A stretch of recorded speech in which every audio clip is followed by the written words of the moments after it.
Welcome, welcome, welcome. Hope everybody is doing okay. Hope everybody is doing okay. Hope every and we are going to get working on some tactics. We need to do these. I'm on a program and I haven't been doing them, so it's time to just kind of get started. All right. Let's see. So we've got equal. Where are the tactics here? So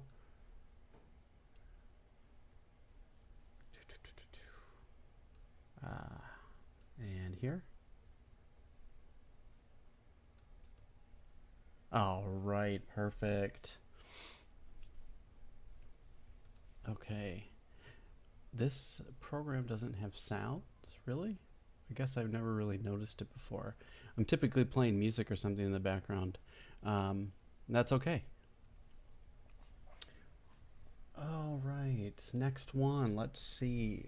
Does it actually show up? It does. Tactics, tactics, tactics, chess training. Here comes my dogs.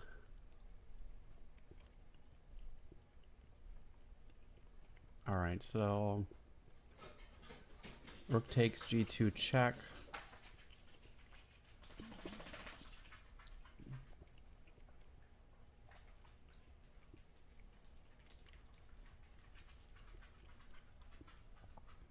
All right.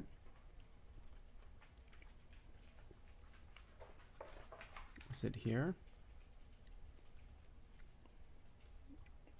Okay. So this is a little thing to see. Yeah, we want to.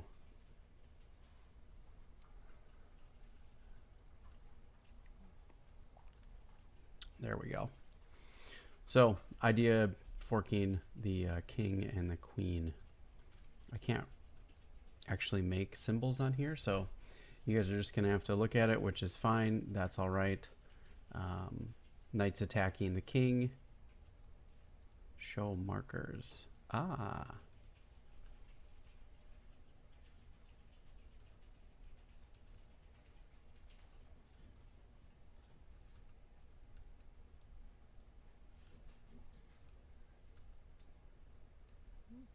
All right, so that's there. Cool. All right, let's do the next one.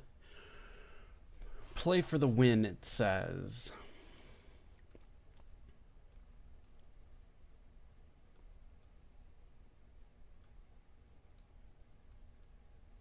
Okay.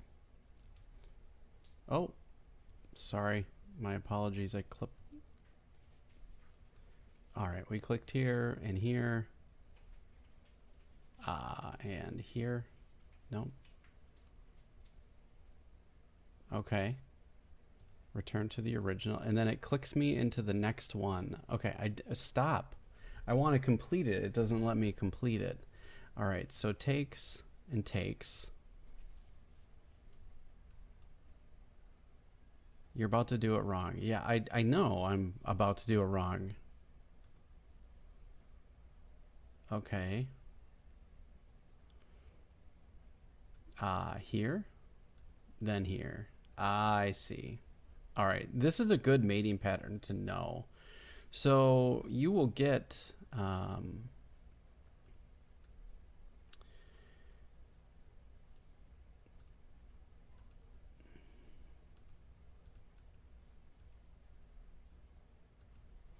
you will get. Oh, we don't want that. That's yuck. Okay, we'll just do straight. It does it. Erase.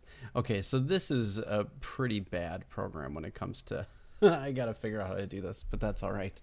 So this is a pretty good idea. So if you've got your bishops and your queen lined up, and they've got h6 pushed, this is a pretty typical mating pattern, with being able to. Does it not let me?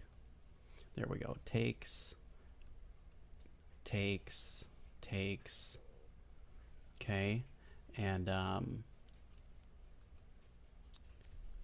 he can't move here because the queen guards that square. So he has to move back. And then you can get this move here, like so. There we go. Perfect. Okay, on to the next one. Mate in 3.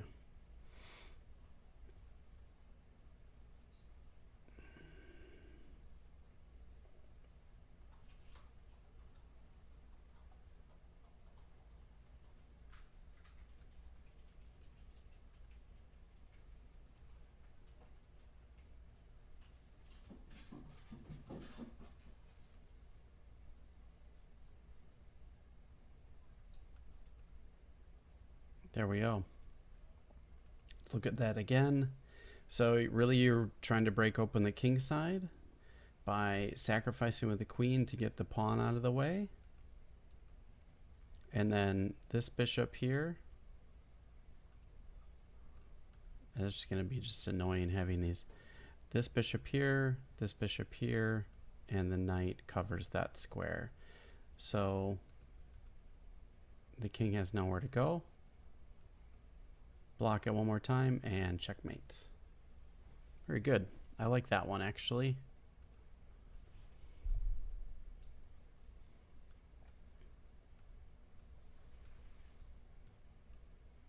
That one's a pretty easy one, pretty well known. Some of these get really tricky, so I'm kind of interested to see how these are going to go. Okay, so there's a smothered mate you have to be careful of. If we go here, here, there we go. That's how you do it. Again, to see that again, how to open up the king side. Awesome. All right, next one.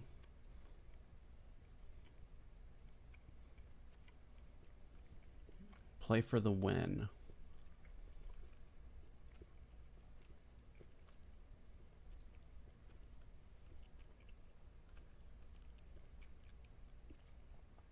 Winning the queen for a rook. He can't move. Can't take my queen because he's in check. His best move is to take the bishop and then you take the queen. And there's a queen and a rook against 2 rooks and a bishop, which should be a pretty easy win. Okay. Mate in 2. All right. This is a pretty standard deal. I wonder if I could just leave the markers on all the time, but it doesn't seem to let me. You have a bishop crossing through here. And the idea is you're going to cross through here. So taking this pawn here is your best move. To open up the spot for the bishop. Pretty quick.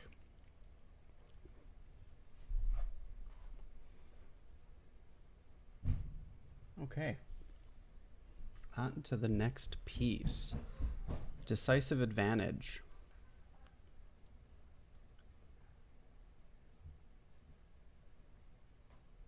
All right. Queen has check.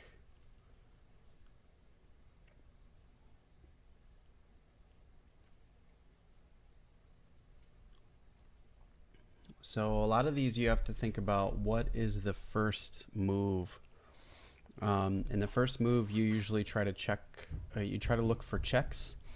So I'm considering, queen to G5, but that's blocked with the queen. I'm considering taking on C2 with check. I think that might be our best option, but I don't know the follow-up. Ah, so here it is. Sometimes you need to find the first move to find the second. Okay, and then here. So we've just won 2 rooks. We should be able to go on to win this game. That's a good one.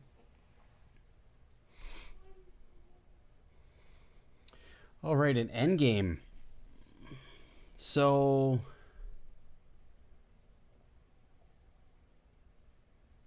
I think the idea is that we have to get a passed pawn.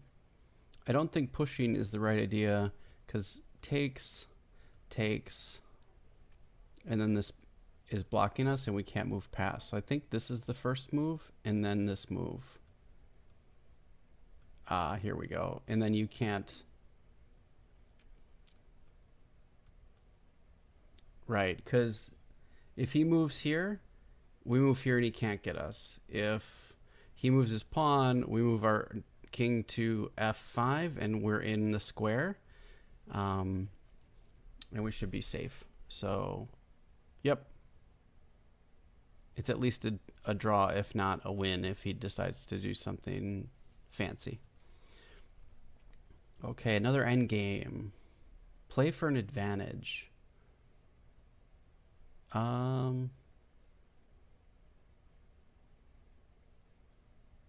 What is the best way? Is it to do this and then this? Yeah, blocking the queen square. So we can now get a queen. He can't come back without getting taking his pawn or his bishop. So that's awesome.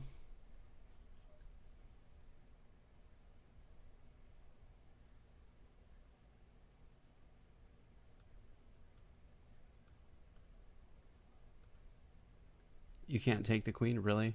Are you kidding?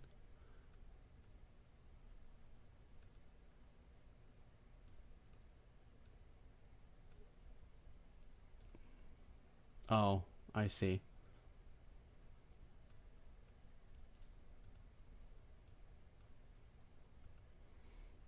That works. All right. Play for the win.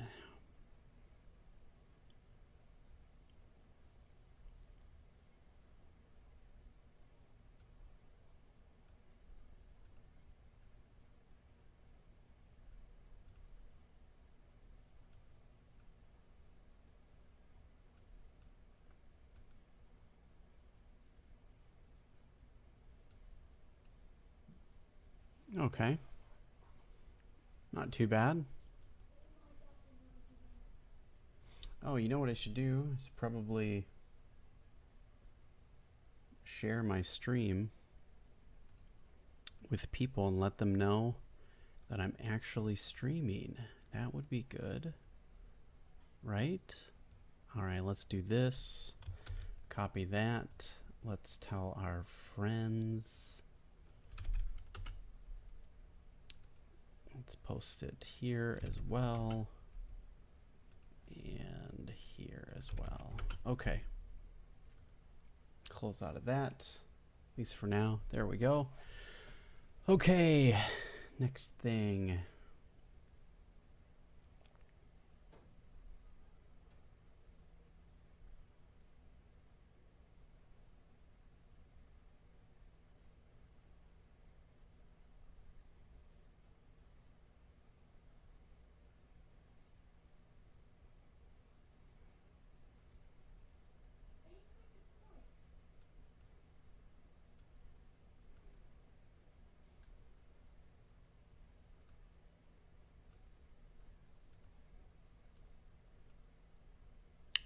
He can't come back to get the pawn, so we can queen.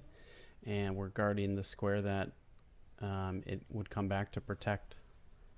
Pretty nice. That's a clean one. I like that one. All right. Next deal.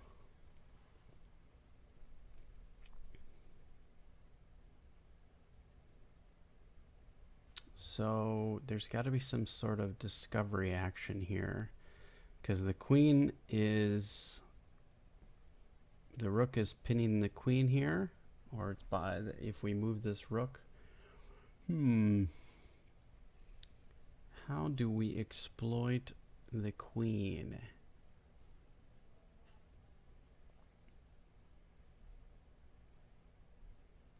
So if we move there, yeah, I think we can do this.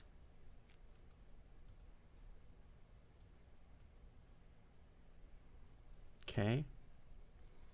And then if he doesn't take, we just do this, and then here we go. That's a good one.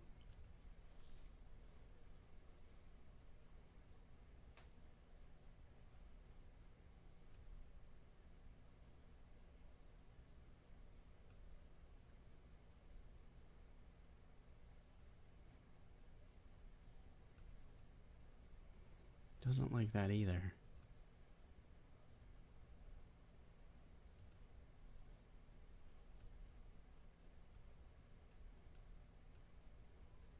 Oh, that's awesome. I never see these. This is really good. All right, so queen to h7 check. You're obviously forced to take the queen. And then you can move knight to f6 check.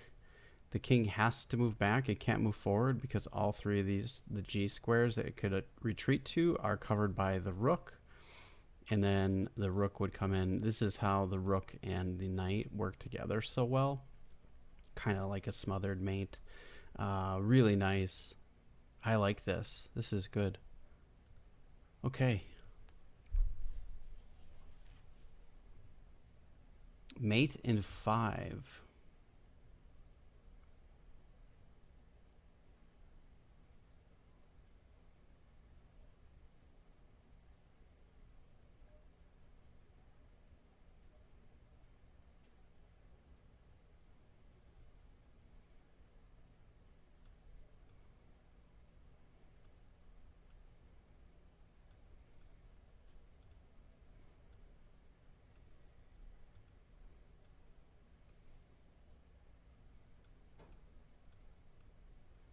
Because the f8 square is covered.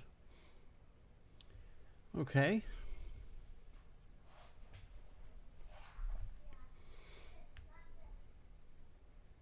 Mate in 3. So what checks do they have? Queen to a1, queen to b1 are checks, but there's no follow-up checks. So we get 2 free moves.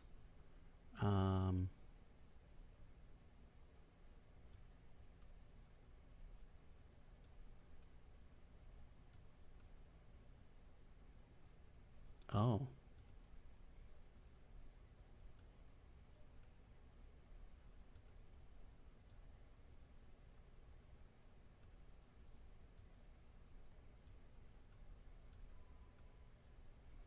Okay, okay.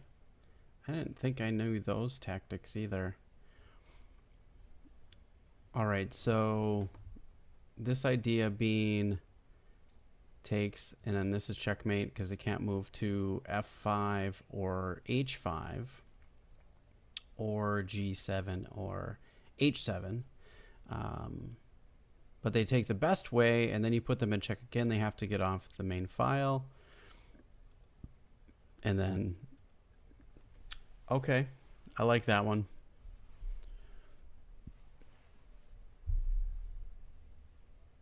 Checkmate.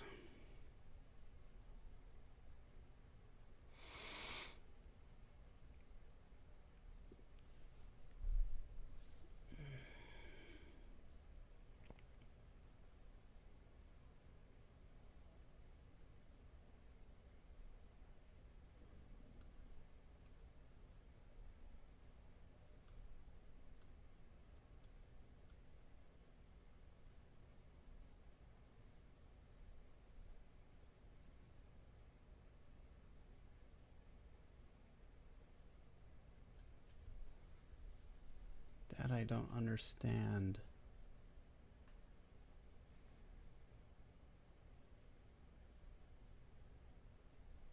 Ah, here. There we go. That's a fancy one. Let them take the queen. It's poisoned. Wow, that's really good. Wow, seeing this over the board would be tough. Okay, okay. All right. Let's take a look at another one. A draw. How can we get a draw? Oh. Not going to be able to checkmate with 2 knights. So, okay, let's mark it down on our sheet. We have played 20. Let's take a look at the next. I think there's 17 here. Yeah, all right, next 17.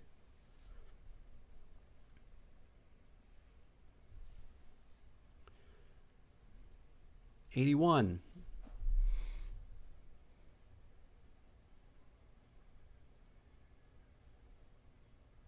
A draw.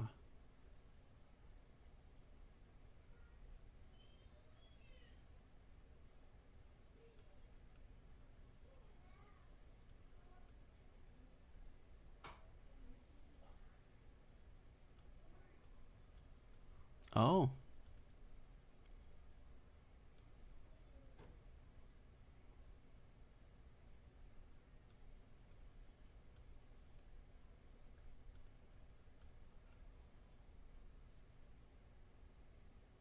Interesting. There's no win here.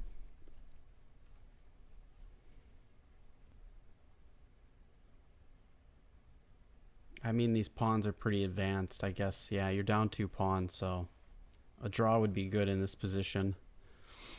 Okay. All right, checkmate. We're working on checkmate. So, check.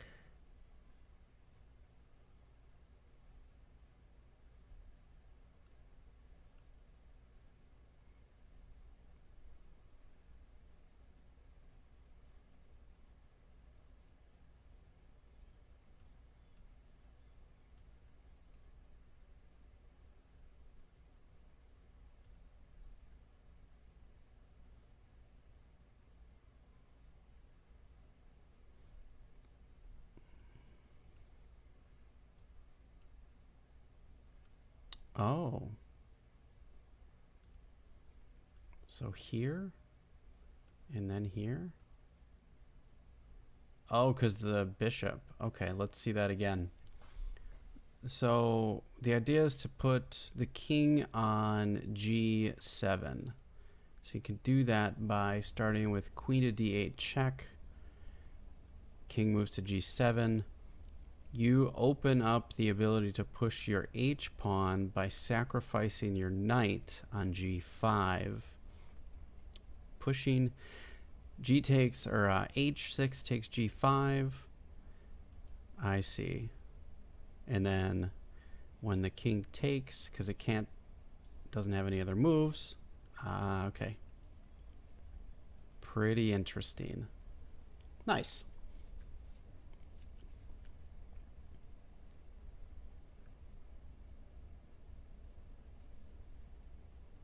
Play for an advantage.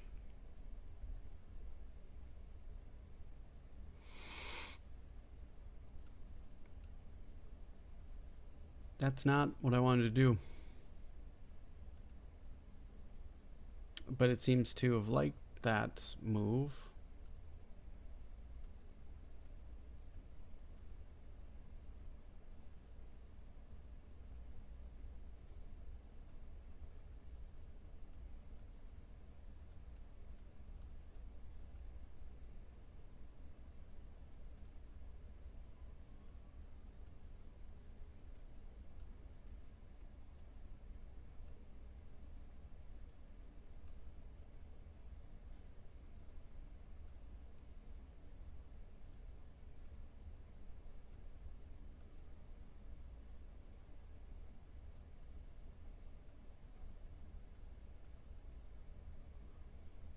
Some of these are incredibly complex.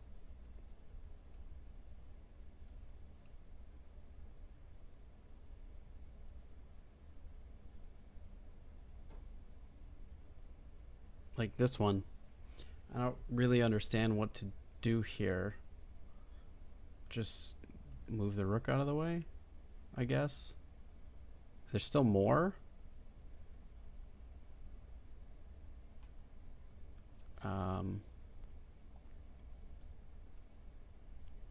Okay. How? Oh, jeez. This is a 1400 level tactic, really? This is incredibly involved. This is an 8-move combination with variations on each move. This is impossible. Like, okay. I get the idea of seeing some of this stuff.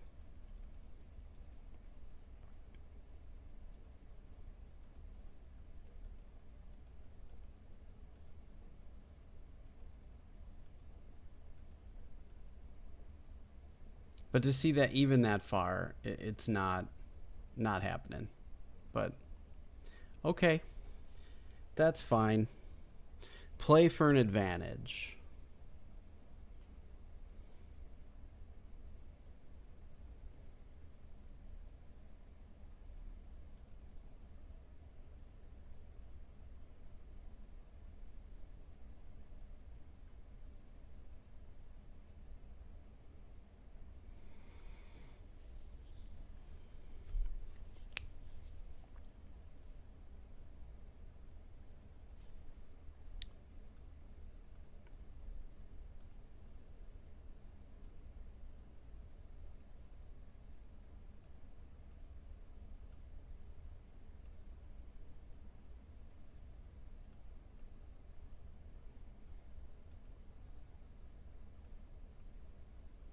Oh, I totally didn't even see that at first.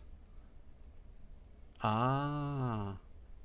Okay, so king takes, and then you get a discovered attack on the queen.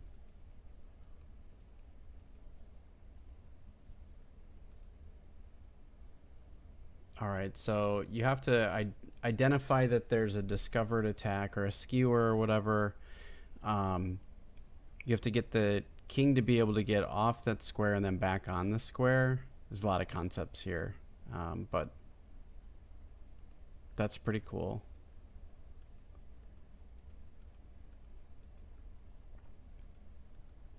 All right. Checkmate. Playing for checkmate. We don't have a white bishop? No.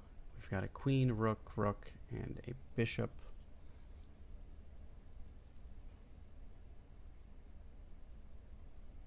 There's no checks against our king. Our king is completely safe.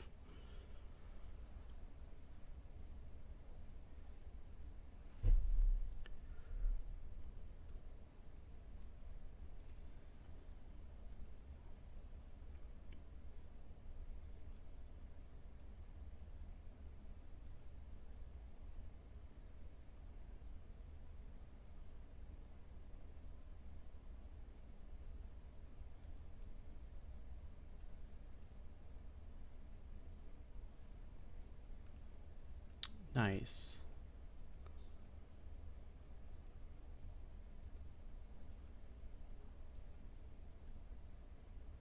That's a really, really good one.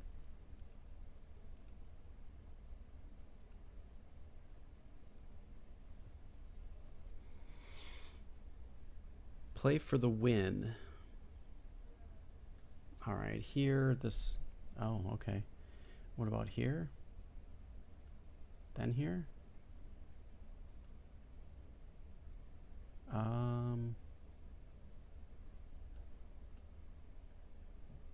Try to solve a simpler puzzle.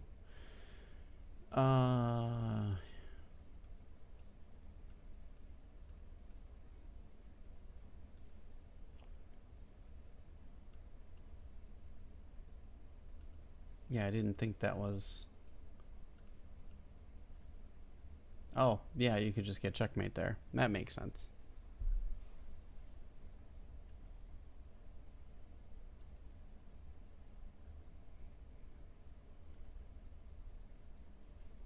Checkmate.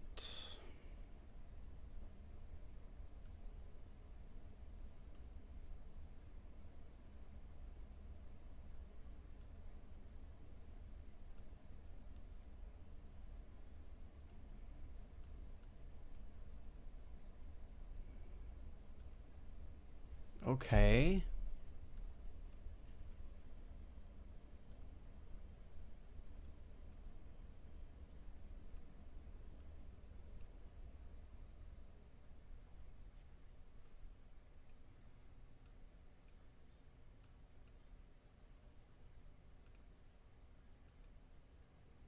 Oh, removing the defender.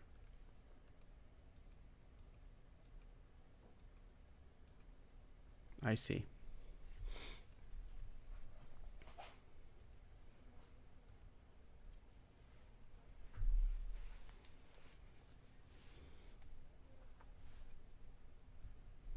Play for the win. Black to move.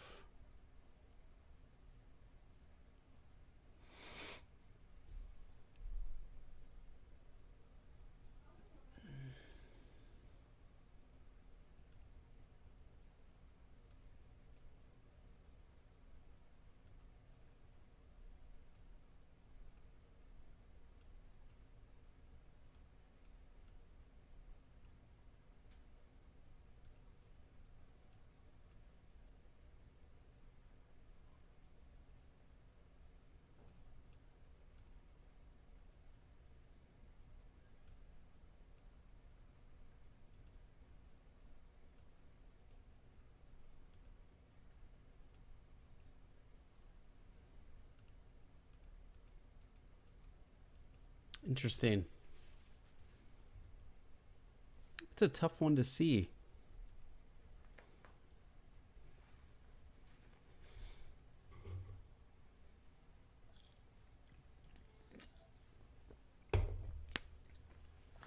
Oh, I see. Well, I mean, you can come here.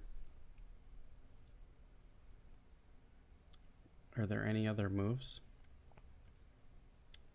Oh, I guess you could do that too.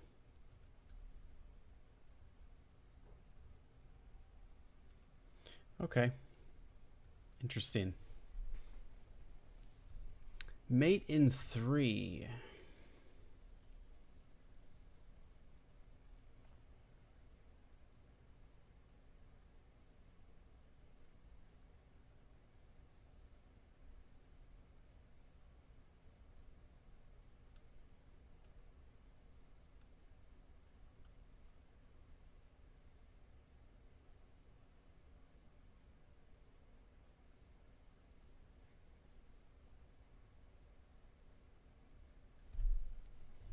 What's the next move?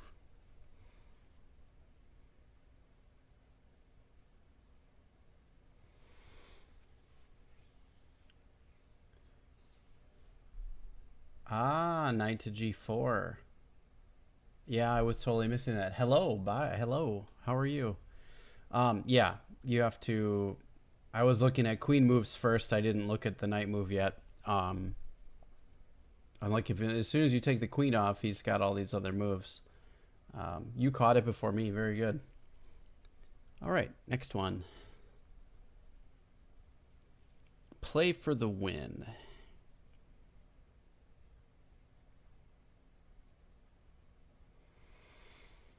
Let's see here. Checks, checks, checks, checks. All right.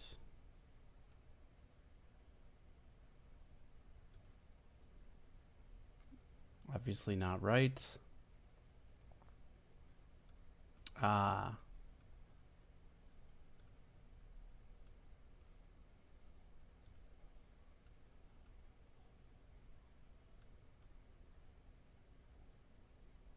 Very good.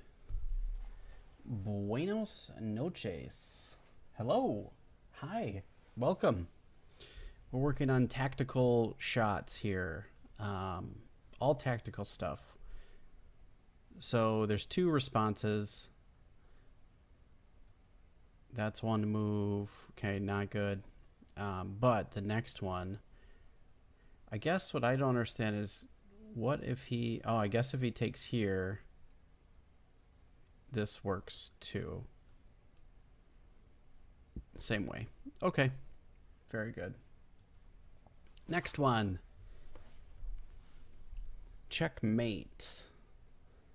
All right, so we obviously have to do some sort of sacrificing to open this up. So first move is queen takes bishop, f3 check. King has to take. Discovery against the bishop.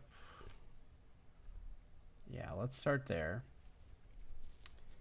And then d4 check.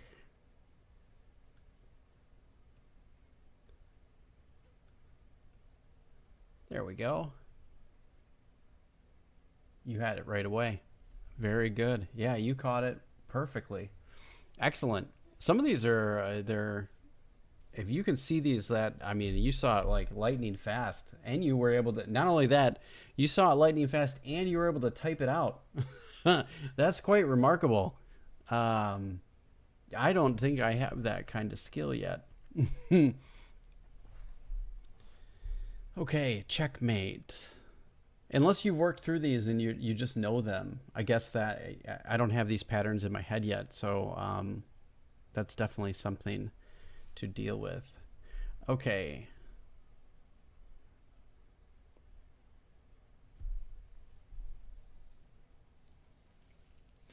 Open the king up. We've got that. All right, so this is a move. No, it doesn't like that yet.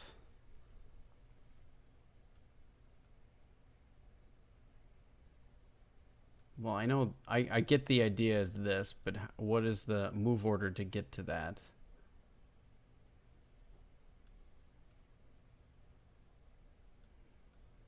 Okay, so, oh, okay. There we go. So if he takes that way, it's the same way this way. All right. And if he takes, yeah, this is a good one. The two knights with smothering the king has no places to move, and your queen here is poisoned even. Um, wow, it's interesting. You see a couple of these actually. There's different variations to this. Okay.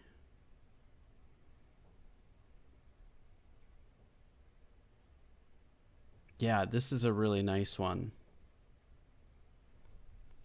Okay.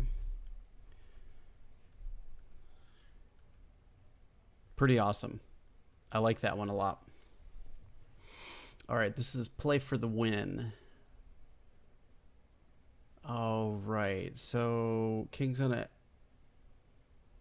What checks do we have? We've got knight to d6 check. We've got knight takes g5 check. Opening the king up by taking. I feel like the knight to f6 check is best, followed up by queen takes f5 or f7, I mean. So here and then here. And then this.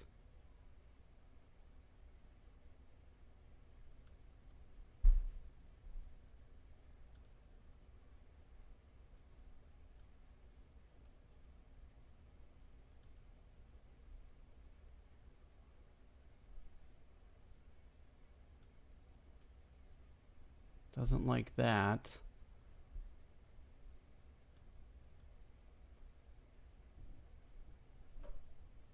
No, we don't want to do that because the queen can take. With check. It's a little bit of a longer one. That's not easy to see the whole sequence through the board. That's why we're practicing these, so we can get more of these pattern recognition in. So first initial check, second blocks. Here I can see that it's the next combination of things to see after that, where it starts to get a little bit more tricky. So another take, and then takes, and then you have the discovery, and the only way to block is with the queen. I mean, it's a 6-move combination. It's not it's not super easy to see. This is a little bit more of a challenging one. Some of the ratings of these to me are tough. Chess.com game live. Can I see this game, please? Yes, I can see. I do see the game, yes. Thanks for the follow.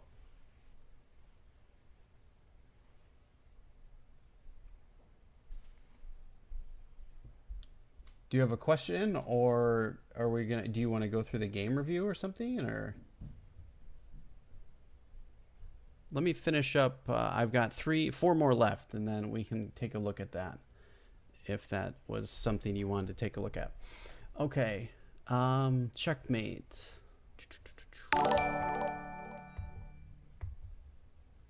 Oh, thank you for the follow. Thank you.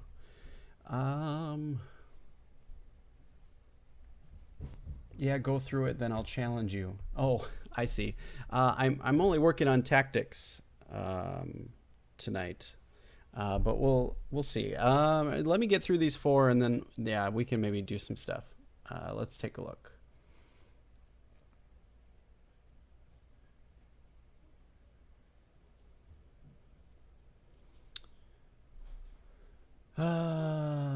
Rook takes b7, queen takes c6, rook takes b8. Yep. Sorry, I'm distracted, so I wasn't looking at the game. I'm staring at it, but I wasn't actively trying to figure it out because I was thinking about his the game that he sent me, and I was already looking at the position, so that was in my head.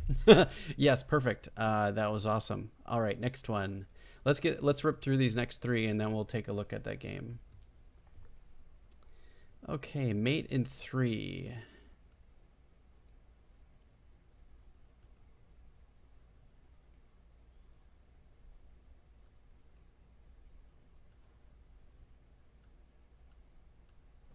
That one's pretty easy.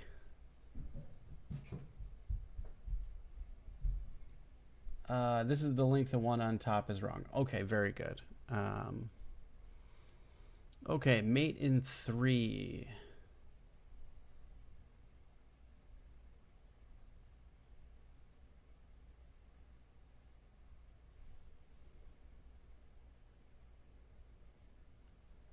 Check. Nope, didn't like that. Solve something simpler.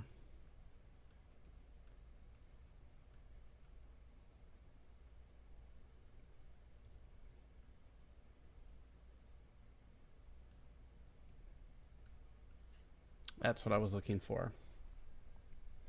Knight to b6, a b6, queen c6. Yep, you got it. Yep, absolutely. I caught it a little bit later, but excellent. All right, mate in 3. Open up the king makes really good sense right away. No, it doesn't like that. Oh, get the queen off the square. Gotcha. That works. Same concept, but you're removing the defender instead. Excellent. Okay. So let me mark that down. 17. So we're catching up. I'm behind a few days. All right, let's close out of this. And you want to take a look at that game. That's the wrong link. We're going to do that here. And let's take a look at my scene. And we'll go to chessboard here.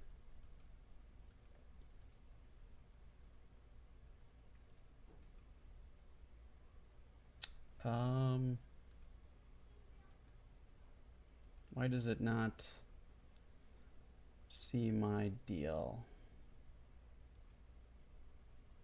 Doesn't think it's... Okay, we'll remove it and add desktop 2. All right, so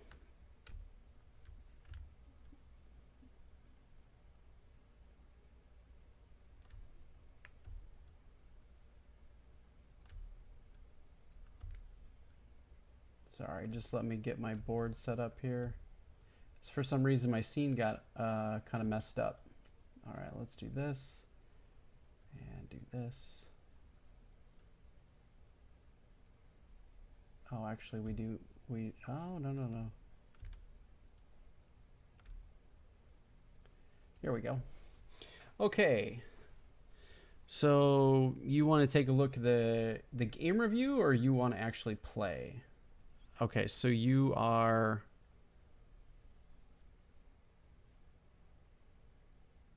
He's white. You're white or you're black?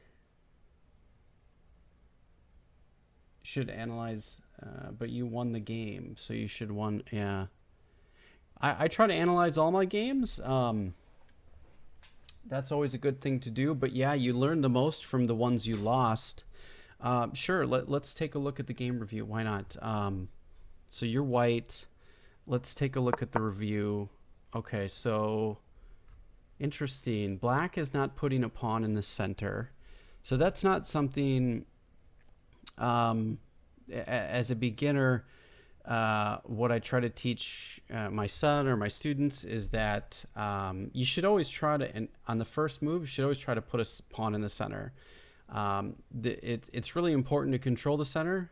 This isn't back a roundabout way to do that, but you get into more advanced things and different pawn breaks when you have to deal with that. So I think it's always best to get one of these 3 pawns into the center. I think that's a really good place to start, at least from black. But you being white, you put both your pawns in the center, which is great.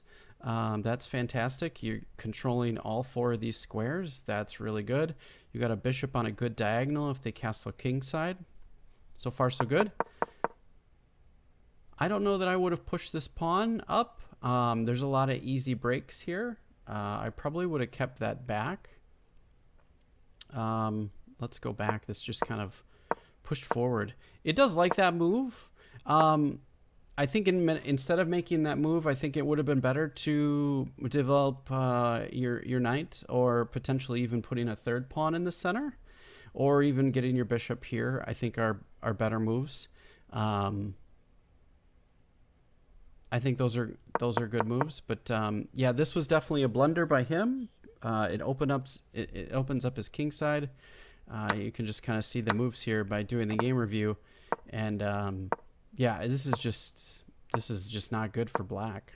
There's too much stuff going on, and look at all the space in front of your king. It's just, this is bad. This is dangerous. Oh, it just looks so bad. It's really, really tough. All right, best move. He should have developed his bishop. Yeah, that's probably a much better move. I like that move much better. All right, let's see. Knight to c6. So what's the idea here to get your knight here? Not a bad idea. Forking the queen and the bishop. Sorry. That's a decent idea, a decent try. I don't know. The other piece is he can probably come here. It does look good, but for some reason it thinks it's questionable. So let's take a look at why. Yeah, I was thinking taking the pawn right away. It doesn't really tell you the follow-ups after this, however. I guess it's not super bad because you can bring your knight here to protect the bishop.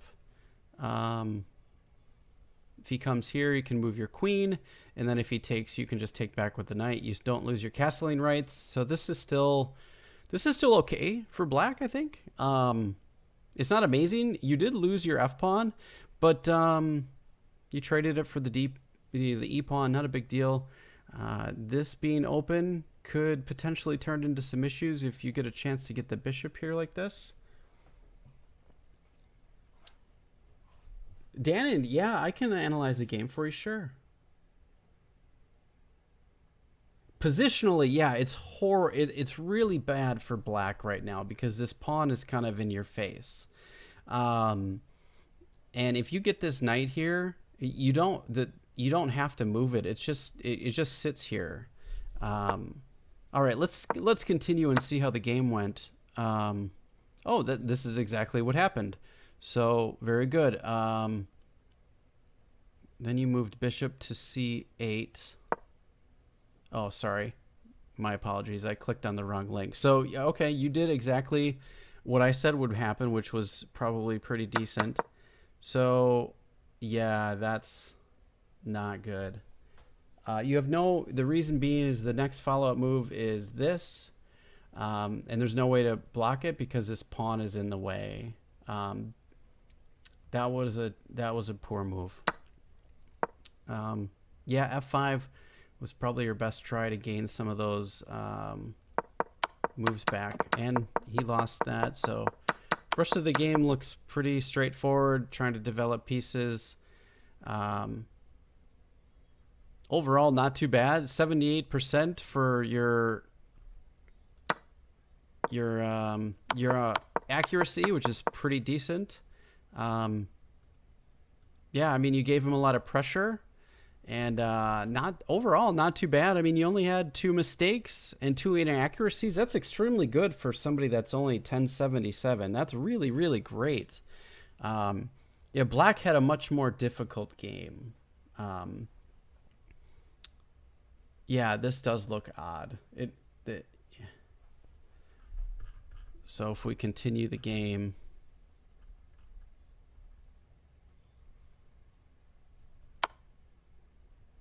you, I can say with 100% accuracy that I have never promoted to a bishop. Is that what you wanted to show? I've never promoted to a bishop, let alone I have promoted to checkmate, but not to a bishop to checkmate. So that's pretty awesome.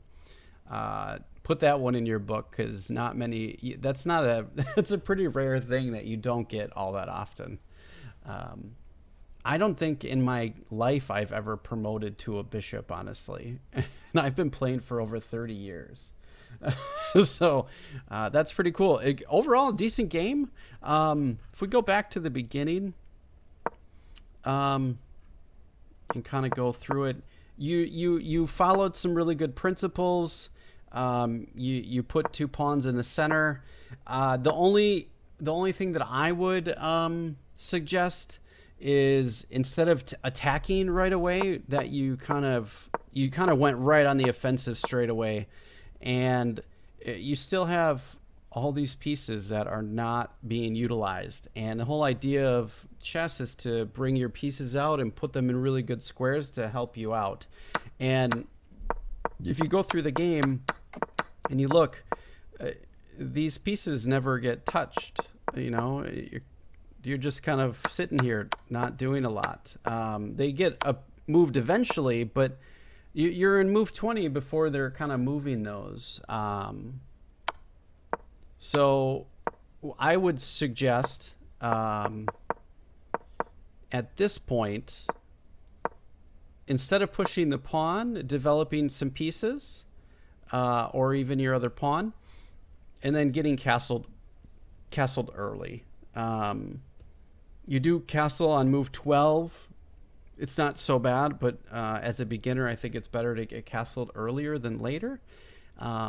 It's not until you get into the intermediate level where you can start delaying castling and changing and trying to trick your opponent on which side you might castle to, queen side or king side, depending on how favorable your pieces are for a quick attack, right? That's kind of the idea.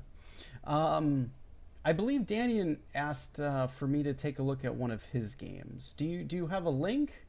I can analyze one of your games, Danian, or Danian.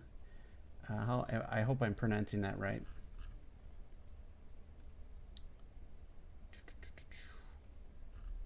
You sent the link. Did I just miss it? Ah, there it is. Sure. Okay. Let me do this here. We're going to go over here and this one. Does this look like the right game? You got it. Sorry, I didn't see it posted up there. Okay, so I'm guessing you're Danny Pro. Is that your 14? Yeah, you said 14 something. So, all right. So let's do this, and we're gonna flip the board and look at it from Danny's point of view.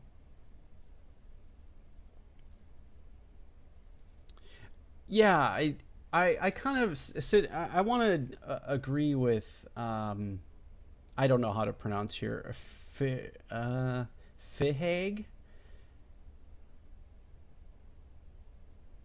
Fihag. I'm not sure exactly how to pronounce that. I Something like that. So either way, I think it's good to analyze both games. Fihog. Okay, I was close. I was almost there. Um, I think it's good to analyze both. But yeah, I kind of have to agree with Fihog here, where analyzing your wins is not nearly as beneficial as analyzing um, your losses, because you're going to really gain a lot of insight as things you can do. Now, the other thing that I like to tell people is set this game up on a physical board.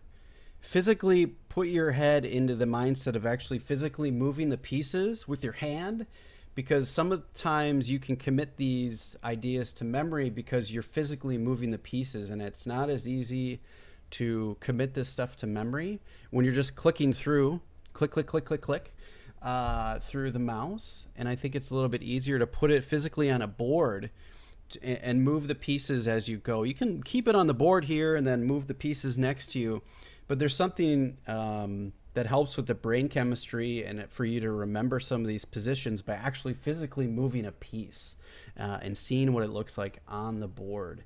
Um, it's really super helpful. I do it if I play an online game and it's really kind of crazy and interesting. I'll put it on the board and I'll play through it because I feel like I get more benefit out of it. I'm sure that's not for everybody.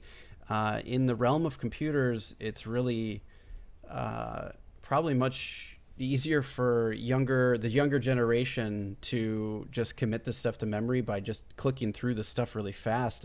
For me, I feel it helps to actually get on a board and move the stuff over the board.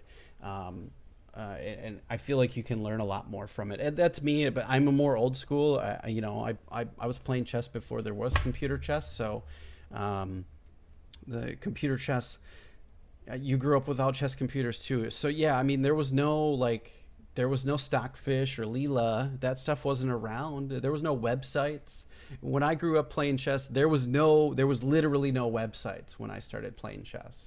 So, all right, let's get into this game review. Enough of me kind of on the soapbox here. So, all right, we play a Rui Lopez. This all looks good so far. Next move. I know it says this is a mistake, but it's a general normal developing move. Um, use these game reviews as a guideline, not necessarily something. Well, okay, fair enough. I stand corrected. The first computer chess engine was written in 1948. Okay, let's rephrase that then. I grew up before the popularity of chess engines. Let's put that out there. um, you don't necessarily have to play h6 or a6. These are only ancillary moves. It's typically better to develop a piece. Um, and what I'm saying by take the engine moves as a grain of salt, because this is an attacking move, and you don't necessarily have to be an attacking player if you don't want to be. I don't actually like this move, though the computer likes it best because the computer always wants to play the most aggressive move. It doesn't mean it's the best for the calling of what's in the position. I think that knight to h6 here, or knight to f6 here is still decent. Reason being is they want to get into stuff like this, but that's okay. I mean, you can stop that stuff. It's not that big of a deal. It does get a little wonky, but it's okay. Everything's fine. Um, you do have to be careful, but you're going to run into these more and more as a beginner, that people play the fried liver attack all the time. Let's take a look. What else? Let's go back to the review. That's why it says it's a mistake, is just because the next follow-up move is this.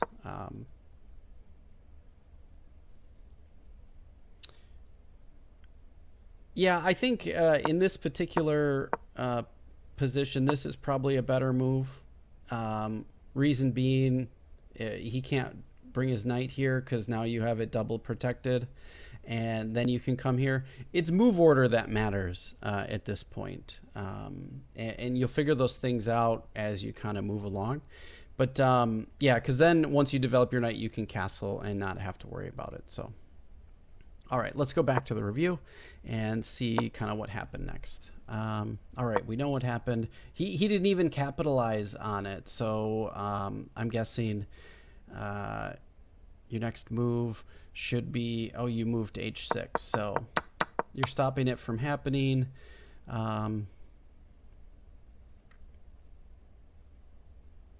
You played knight to c6. Yeah, definitely a mistake.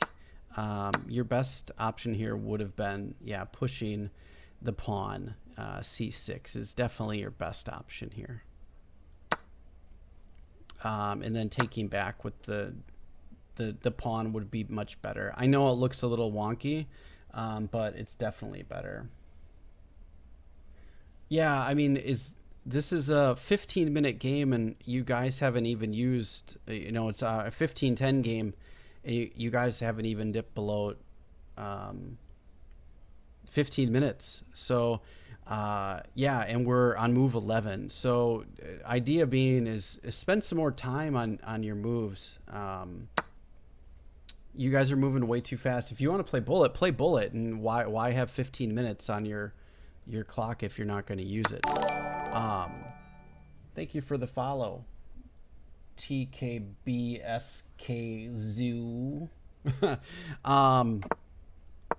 yeah, and he didn't even really kind of capitalize on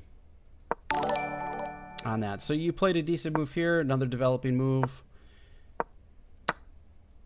Taking a knight or taking a bishop for a knight is always good, especially on a game that's going to end up probably being more open than closed. Having your bishops is a good thing. Castling finally, which is good. Getting your pawns, taking more space in the center, good moves.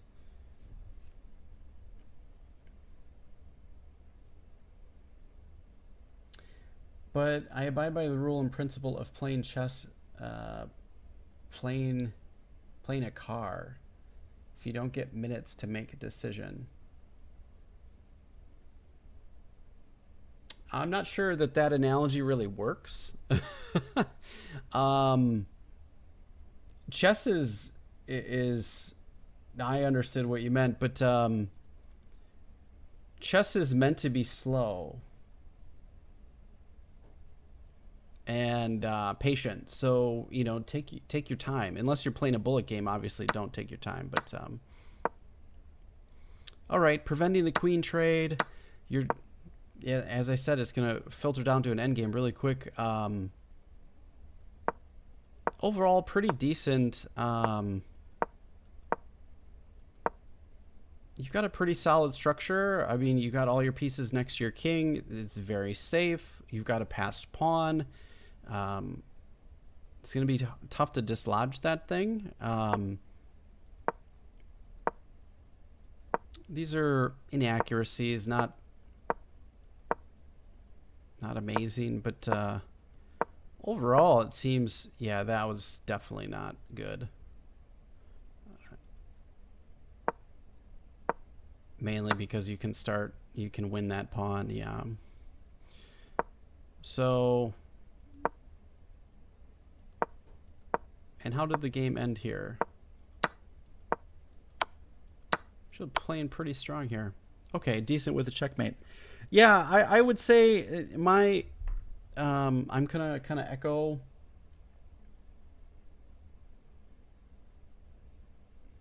That's why yeah. So my last couple games I played over the board, I went straight to time control, and I actually ran into time trouble. That's a much better problem to have than not spending enough time during the game. Trust me, because like here, let's go all the way to the end. You guys still at 4 minutes on your clock. That's a crazy amount of time. But yeah, if you go back to the key moments, like we are 20 20 moves in, and you're both barely a minute under time. This is like a blitz game. So, that being said, my biggest thing for you would be to take your time. You've got 15 minutes on your clock, and you always get 10. So you're always going to add up. If you get down to time trouble, you can move quick and gain that 10 seconds a couple times, and then all of a sudden you've got 3 minutes. So yeah, maybe I should grab another analogy. Uh,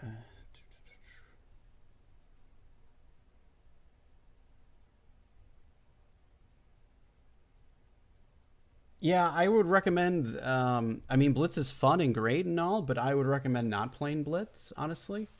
I don't think it's very good for your game, especially if you want to develop your classical rating. I think it's only going to hurt your game. I personally don't play anything less than 1510. I use Rapid for trying out new ideas. I don't really care about that rating. I just try different sacrifices, different things to get used to lines and get in comfortable with different positions. Um, I only really care about my classical rating. So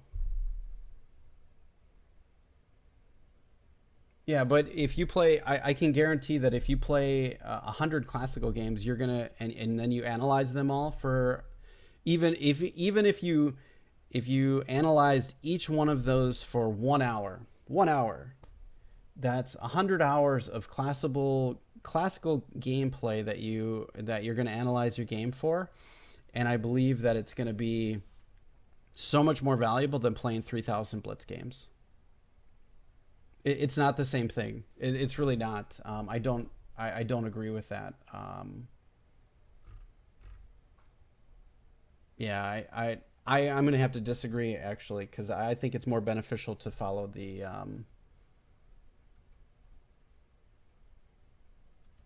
classical stuff and do that. So yeah, I mean, hey, if that's what you want to develop and you want to play Blitz, then play Blitz, and then develop that as a skill. But if you're trying to actually gain a better understanding of chess and how it works, you should be playing slower games. If you're just playing for fun and you want to move pieces really fast and hopefully catch somebody in a trap, yeah, Blitz is great. Um, but it's not for me. So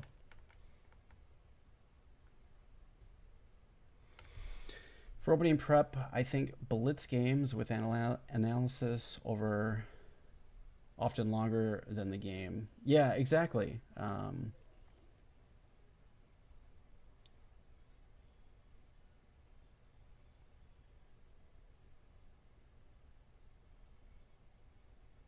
You don't have to study that many lines. But the reason being is that every single one, um, uh, I think what you need to understand is what, uh, 400 lines.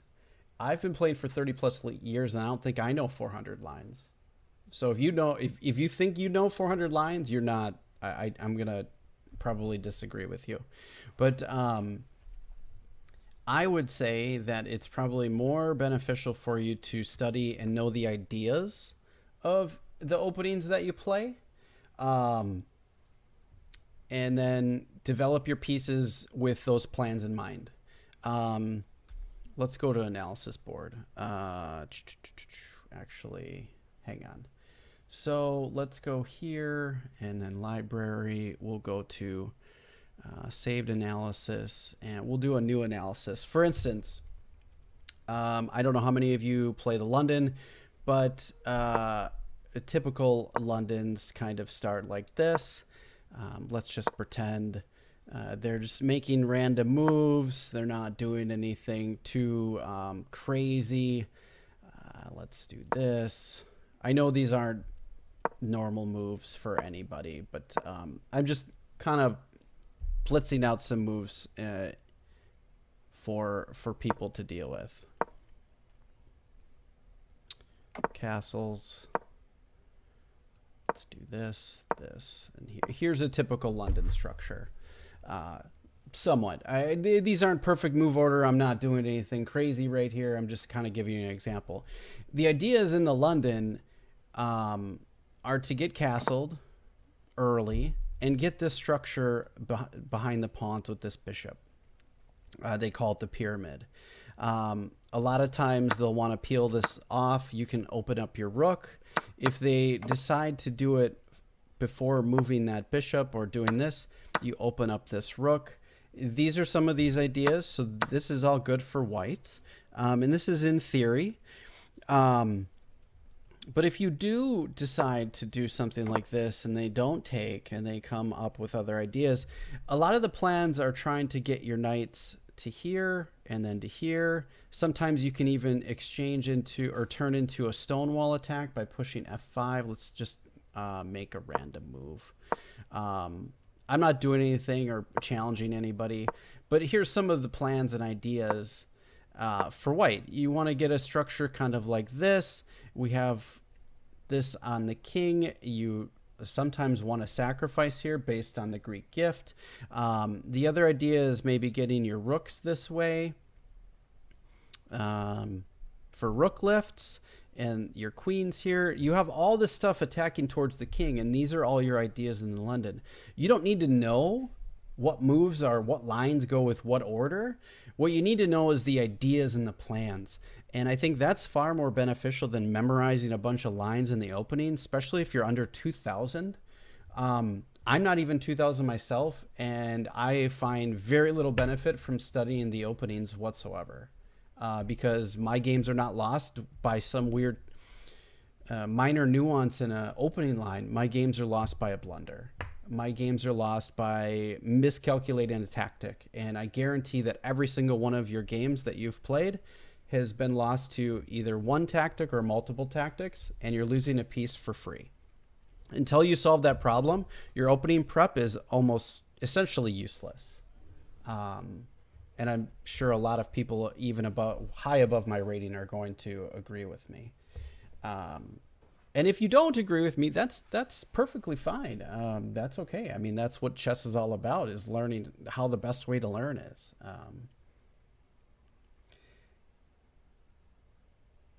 Yeah, exactly. I feel if you learn a certain level of play against only computers, you're gonna lose the idea of chess. And the idea, some people will call chess an art form.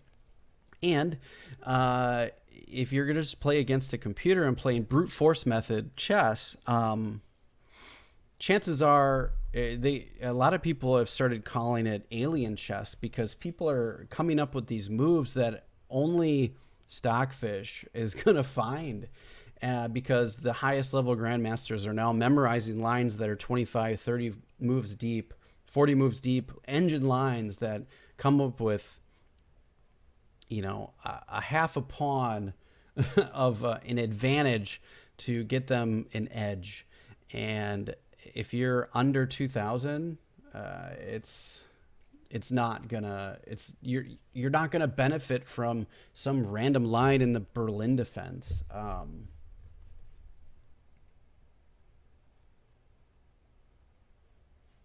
Oh, you mean your opponent plays computer moves? Yeah, I mean, if you get somebody that's over, I think I've had.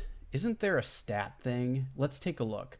So there's a stats page, and I think you can see how many games you've had that are. Where is it? I'm sorry. Let me change my scene here. I'm sorry. Let's go to, no, we want to do this full screen. What? Okay, my desktop got messed up here. Let's change the settings. Let's remove that scene. My apologies. All right, we're just gonna maximize that and put it on bottom. Okay. Why is this? For some reason it won't let me put my webcam on top. Not sure why. Um,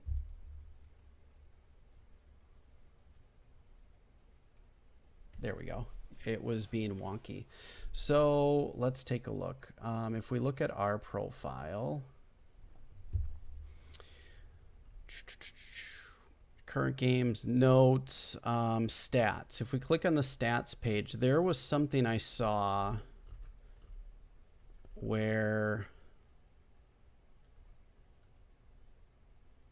I forgot where I was going with this. What your accuracy is. So here's my stats. I've played 618 games in the last 90 days. These are all my openings. The Grob. I've never played the Grob. That's weird. I haven't played that for years either. Huh. Um, Maybe it's under insights. Maybe you actually have to click on. Here you go. Yeah. So there's an accuracy rating inside of chess.com. And, over the last 16 games, I've analyzed them about 81% accurate. For my level, I feel like that's pretty good. But I've had games on occasion that are quicker, or not quicker, but shorter move games that I know the openings really well and I know the ideas, and I feel as though sometimes I've gotten into the 90s. I think on a couple of occasions. However, when you look at this, does it show your accuracy? Or yeah, it does. So if we click on all completed games, yes, here we go. So I haven't analyzed a bunch of my games, which is fine. I analyze ones. It looks like they drop off and sometimes they come back. But yeah, there's a few that I've done now. I think there's a way to rating. I thought there was an accuracy button, but perhaps it's not. But yeah, if you get somebody that's, a 1563 is at 92 accuracy. Let's actually go look at this game and we can analyze it. I'm not analyzing it very deep, but you can see all of a sudden it just went, and I didn't make any blunders. But he's 92%. This is maybe a little suspect, right? So I played a Caro-Kann. All pretty decent. And if by move 10 to 15, he made a small inaccuracy. But look at, he's just, everything he's doing is like perfect. And I'm not saying that this is not anything that could have happened, but every single move, with the exception of that one, from here on out seems, a little suspect because they're like all perfect moves.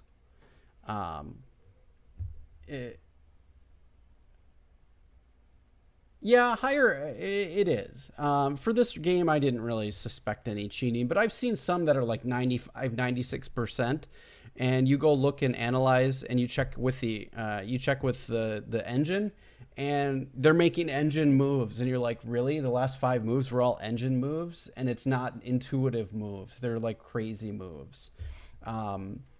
So yeah, I mean, that's another piece of online that you have to be aware of, which is cheating. I'm not saying everybody's cheating. By no means that's what I'm saying, but there are stuff out there. There's people out there that do that, and I've seen it. You can see it. If they're over 95% accurate, you should be wondering if they're cheating and using an engine. I don't understand the appeal of cheating. it doesn't make sense to me. I'm here to learn the game and play, and I've been playing for such a long time that me using an engine trying to beat somebody, I don't really care. It doesn't matter to me. But some people out there like that kind of thing. I don't know. It's really weird. Yeah, so everybody, when you're in the middle of a game, you have the opening button, and that can take you pretty far depending on how big the database is. So let's see how far. Let's go back. 11. So right here, move. What is this? Move 9. Move 8. There's 5 games in the database. No, I'm not saying 90% is. I'm not saying that in a bullet game. No, no, I'm not saying that anybody that has it over 90% is cheating. It gets a little suspect when you're playing somebody that's 12, 1300 and they're hitting 90, 95% on a game with no blunders, no inaccuracies. They're 1200 and they're hitting a 95% accurate game. That's a little suspect, is what I'm saying. And you have to use your best judgment. With that being said, I'm not saying that any game that you play is not going to be super accurate. You could have a very accurate game. But you will find eventually you're going to play somebody and they're like 12, 1300, and you get just smashed off the board and they're 400 points less than you. You start to wonder. That's all I'm saying. I'm not saying that you're cheating. That's not what I'm saying at all. It's out there. It happens. But yes, when you're playing, there's an opening, database, and depending on how many games are out there, you could see these games that are from these exact positions. So depending on how many games, queen to b3, there's 9 games in move 8. So this is kind of the gray territory if you're allowed to use this or not. I mean, it's there and it's a button you can click on. So I feel as long as this goes, is that cheating? Is it not cheating? I feel like it's a gray area because you can't use that. You can't use the opening database over the board. You got to use your memory. So online chess has different rules for sure. I can definitely agree with you on that 100%. Because you are allowed to use the opening database and it's not considered cheating. I don't think it is. If it's there and the game allows you to use it, why not use it, right? So I don't know how much that is, but okay, let's change our scene. All right, let's go back here and let's get some more chess going. Okay, we finished that lesson. Next, nope. All right, next lesson, volume 3. Let's do more puzzles. We did some analyzing.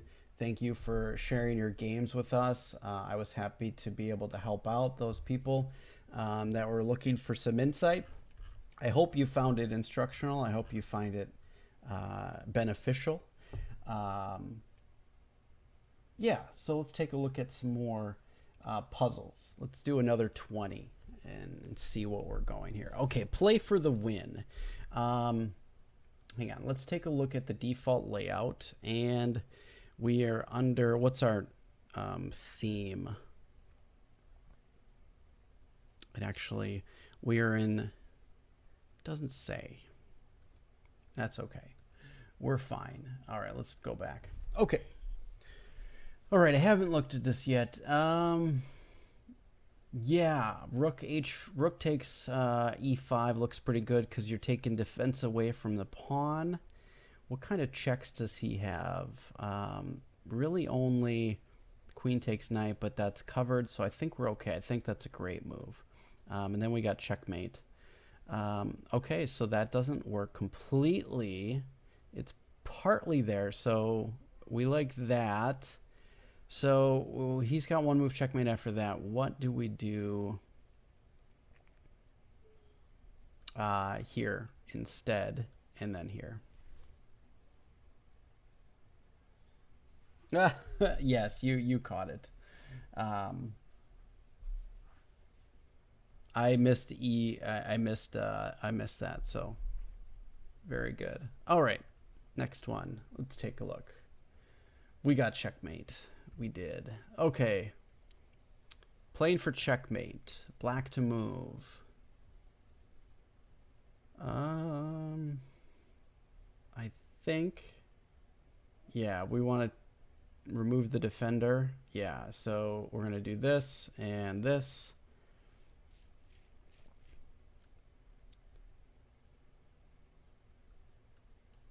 And that. And that. There we go. All right, play for the win.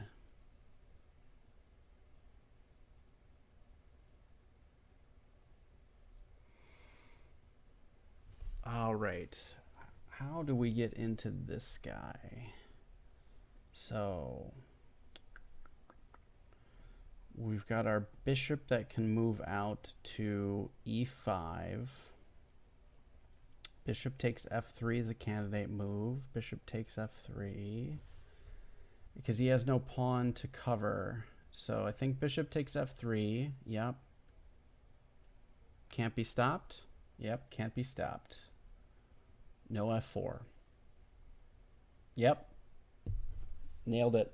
And then followed up by queen takes h2, checkmate. And it's curtains. All right, next one. Decisive advantage. Okay. All right, I think this is the best move here to take this guy. Now, how's the follow-up?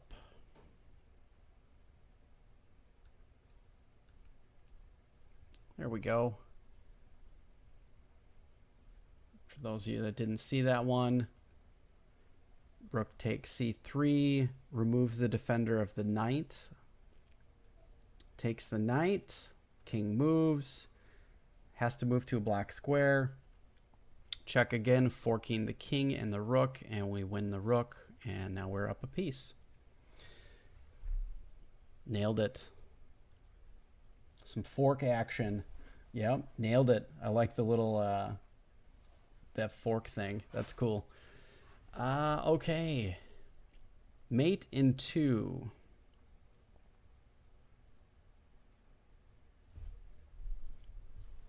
All right. Queen to h8. King can't take it. Queen, yeah. So queen to h8, check. Bishop to h7, checkmate. Yep. Nailed it. Play for the win.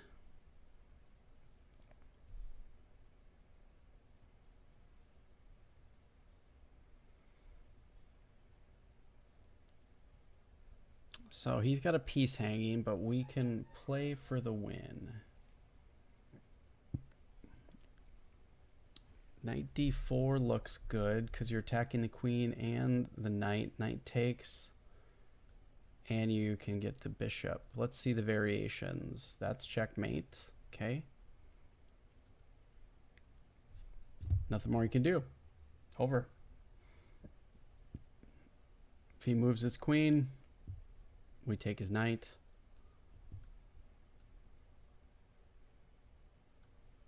Still checkmate. They'll still work. Yep. All right, checkmate.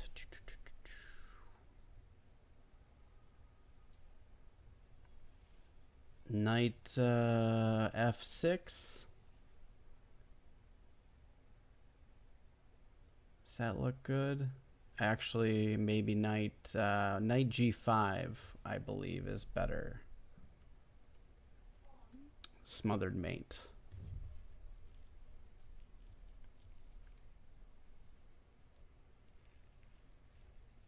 Yep. You got it too. Okay, next one. Mate in 2. All right, we have the one bishop. It's covering those 2 squares. That's covering that square. We just need to get him in check.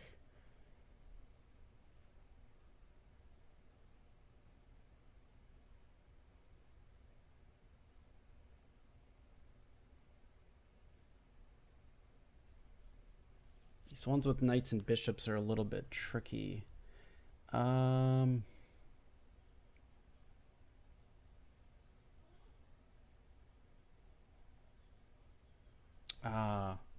That's we need to remove the defense of the E7 square by this.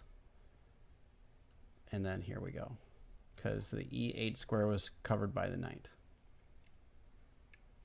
Got it. Decisive advantage.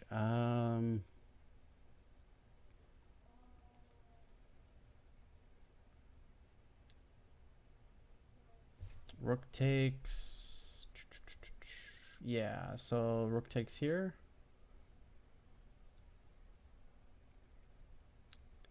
And then bishop.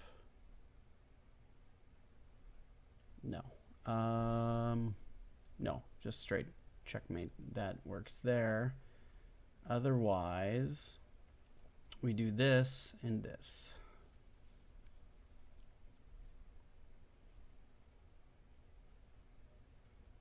Got it. All right, mate in 3.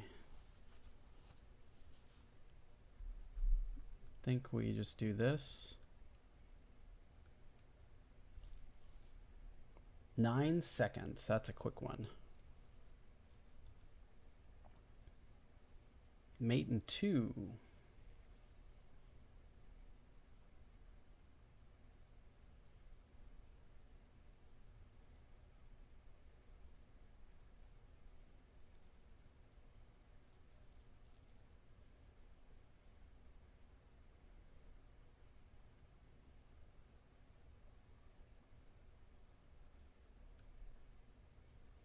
No, that's not mate in 2 though. Queen to F8. Rook takes F8, F7. Oh, right, because it's covering the G8 square. Got it. I saw it, but it didn't register as mate to me. That was the first thing I saw, but for some reason I wasn't seeing G8 as covered after pushing the pawn. These are tricky because you have to imagine a piece on a square where a piece has moved from that, and that gets a little bit trickier in some of these more advanced ones. So you have to imagine this is now an open square. You can move the pawn to it, which now is covering this, but also still in check. These are to me, I think these are some of the trickiest tactics to find because of those things. And it's sometimes tough to visualize that pawn on F7 guarding the G8 square until you've done these a whole thousands of times. These are good puzzles, though. It's really important to be drilling these. These are awesome. Okay, checkmate.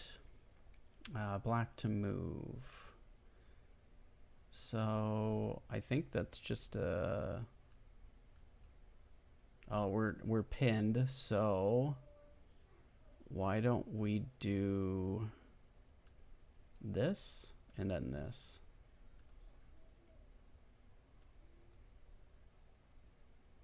No, that's not what we wanted. Yeah, I get the concept, but what was I missing here?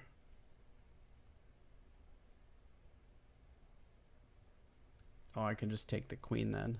And if he doesn't, then we're good. I was close, just a different variation.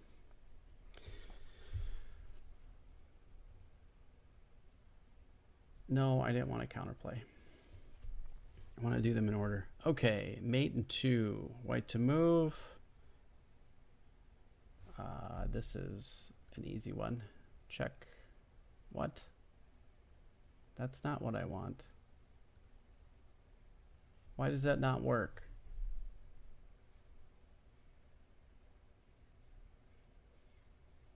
He doesn't have a free... Oh, he does have a free square. That's why that doesn't work. Okay. So that doesn't work.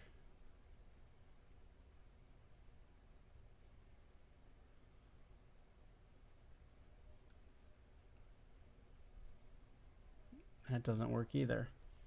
What am I missing? Yeah, I get this one.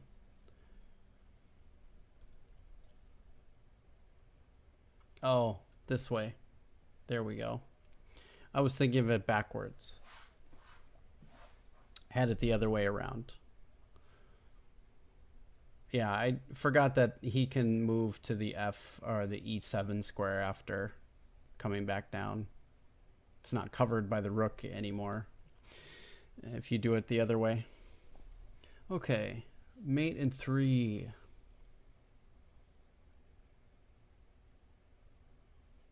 So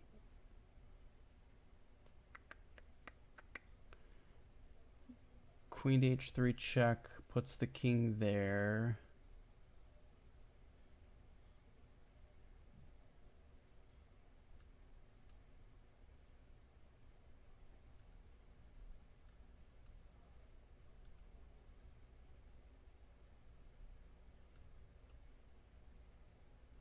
Nope.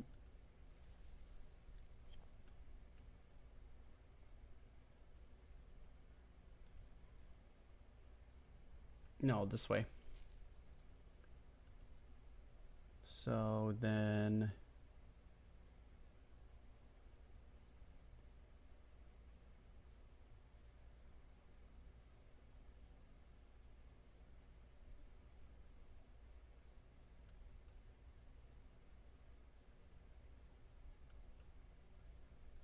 there we go.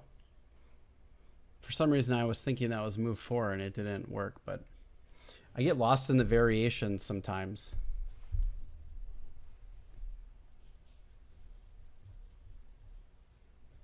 Yeah, you got it. Okay.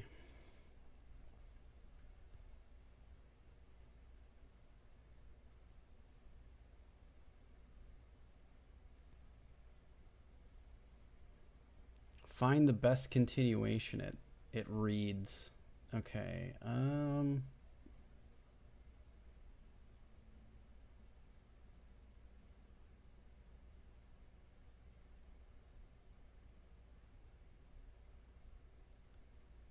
Here in the Knight Fork? Yeah. There we go.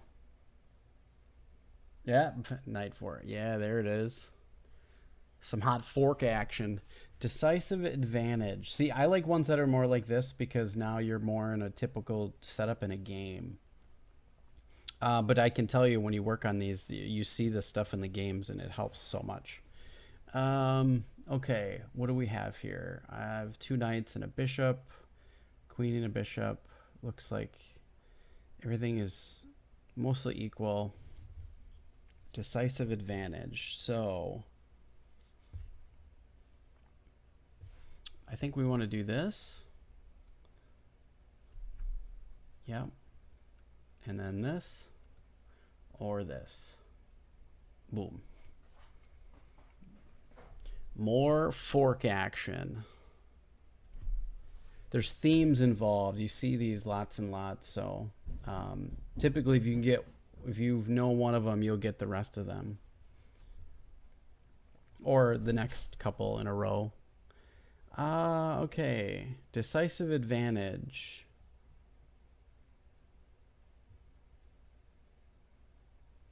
I think we want to say a similar theme. Yeah.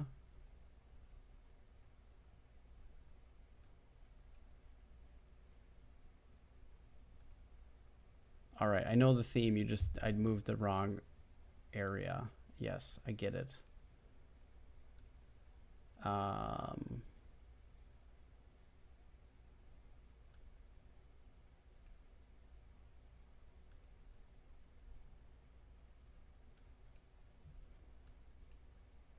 There we go. All those different, yeah, it gives you these different, some of these different variations. I'm like, they'd never play that. It's a little goofy sometimes, some of these, but I get it. There's a lot of different scenarios on where you would use one or another. All right, I think if we do this and then this, forks on forks, baby. Play for an advantage.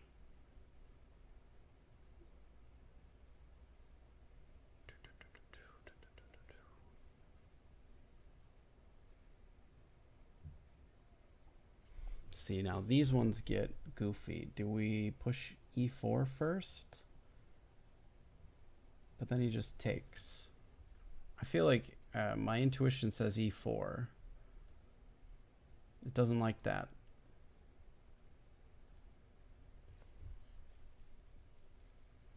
Then we do d3 first and then e4. Oh, because there's no pawn for him to take, so.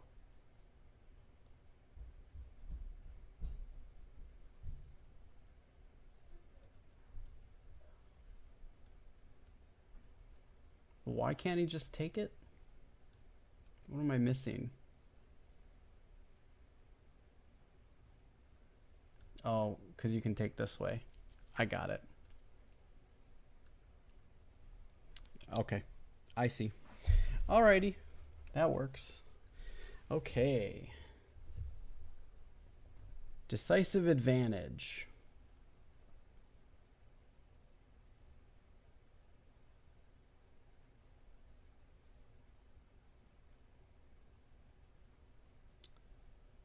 Do we play knight to c4 check and we win the rook?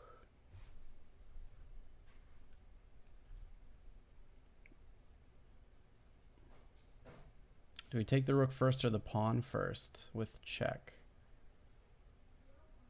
I think we do this first.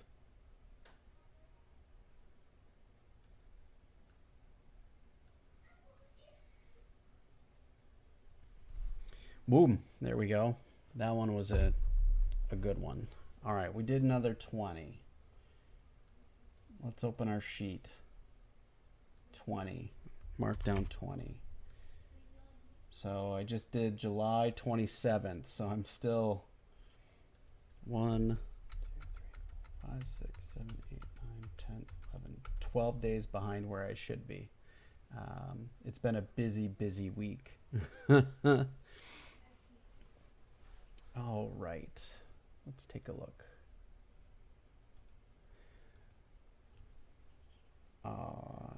Let's do another 20. We'll do 20 more, and then I think we're gonna wrap it up. Okay, decisive advantage. I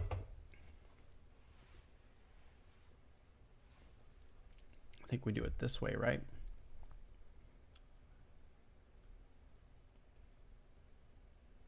Nope, doesn't like it that way. Oh, okay, we do it. I get the concept, but what am I missing?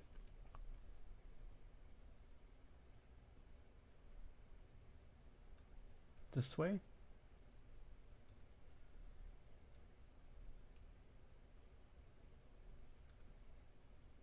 Oh, back another check. That works. We get to save the queen. Yeah, I missed that.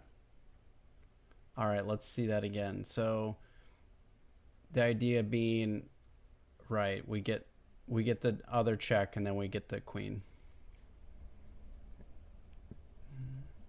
It's not, so it's not amazing because, well, I guess he gets one rook, but yeah, it's better. All right.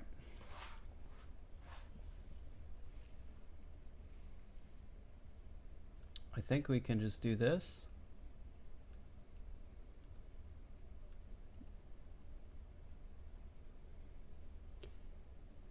It's a quick one.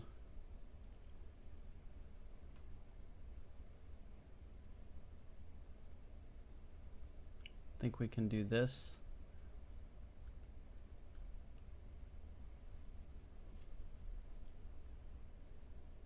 Yeah, some of when they have a theme, you kind of get behind the. They have very similar patterns. Play for the win.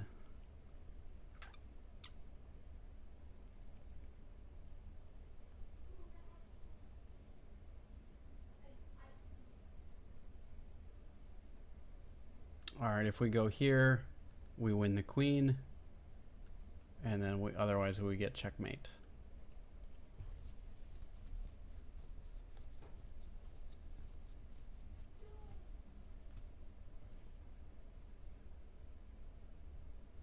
Play for an advantage.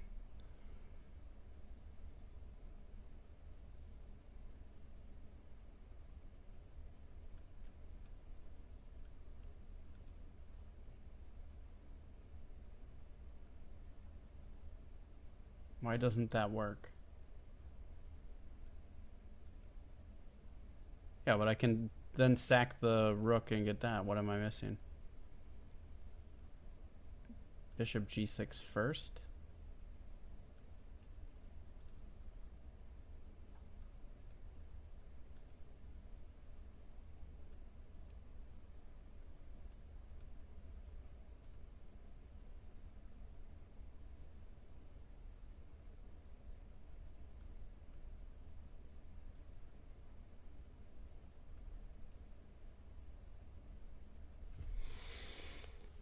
I don't like these ones.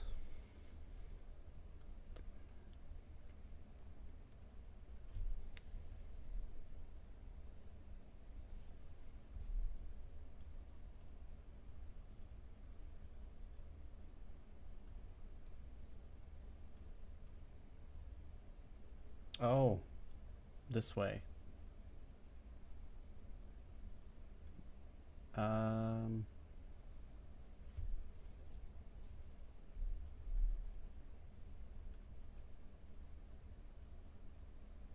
I get lost in the...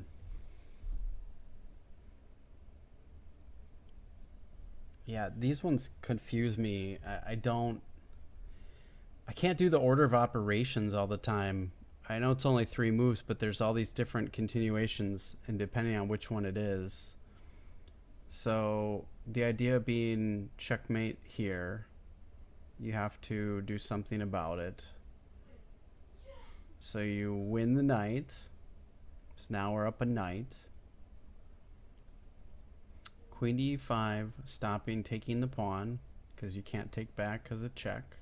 Got it. Take the pawn with check. He takes, remove the defender of the queen, that way. Okay. Seeing that entire continuation, 5 moves, it gets tricky, right? Like, this is a really easy way to make a mistake with all the different scenarios. All right, next one.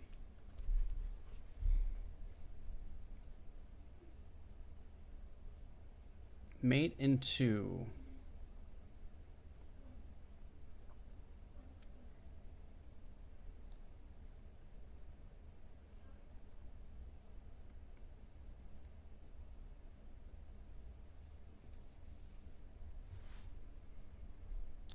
Is it queen takes h7? Yeah, that's not it. Bishop? Nope, definitely not it.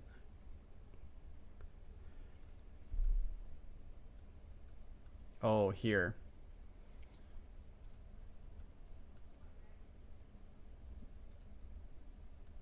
No, we have to... Queen takes h7. Oh, I see. I played g7. Whoops. And then here. So you can't take because of the bishop. Oh, why can't I right click? Oh my gosh, that's annoying. Okay, play for the win.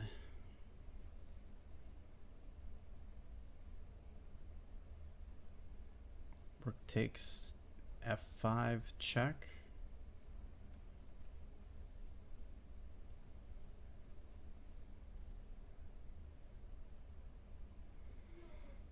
Now the next check. Which way to go? Is it h7?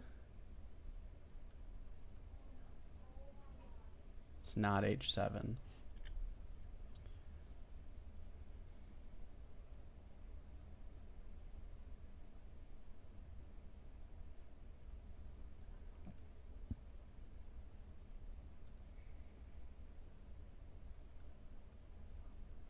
f8.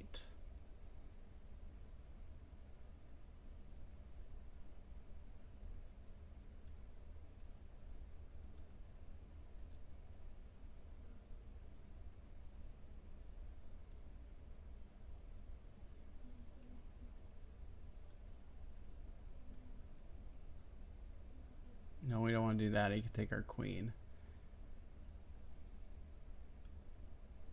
No, we don't want to do that either.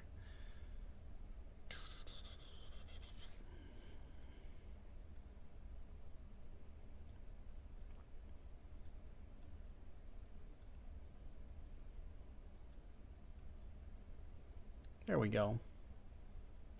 We got it.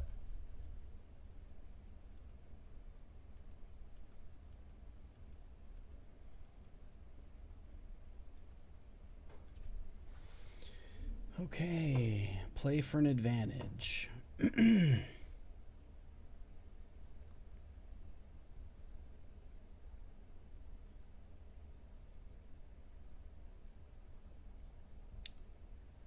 Bishop is hanging.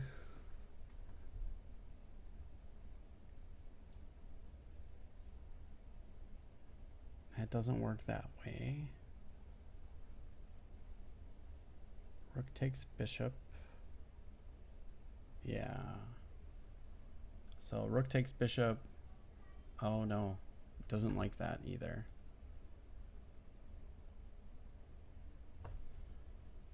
Bishop takes e5. So we do bishop takes e5 first. Then this way. Yeah, order of operations is important.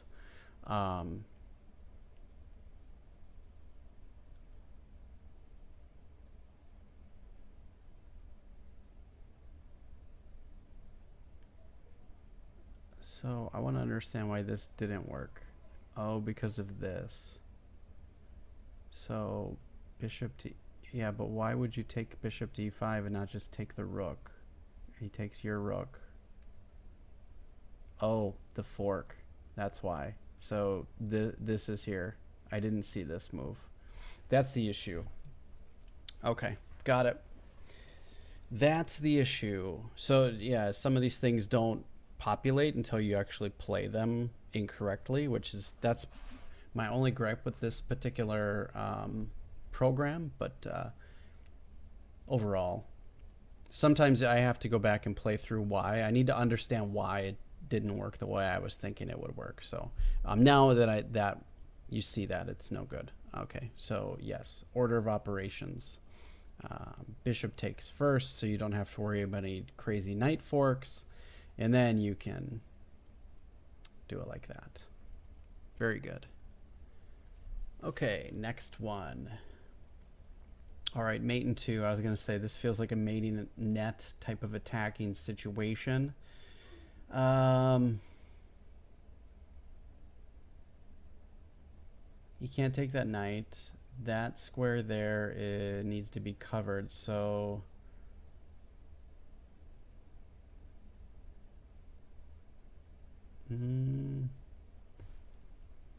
if we move knight to b5, he takes. Yeah, I think that's good. So knight to b5 and then here. Yeah, because he can't move because both the lines of the rooks are open.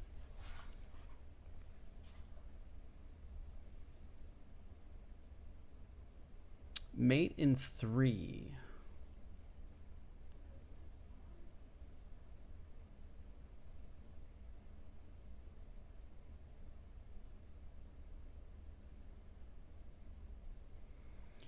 We can play f5 check en passant.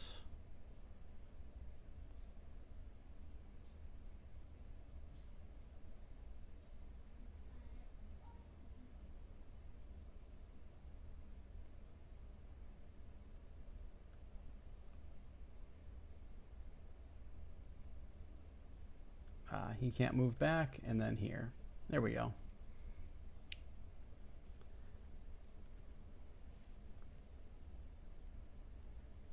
Decisive advantage.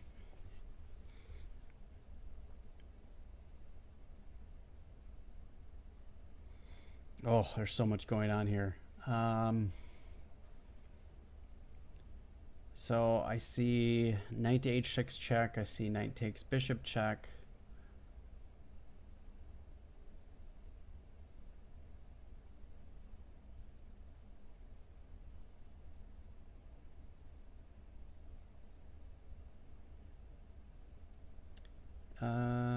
Bishop to d, or nope. Yeah, that doesn't work.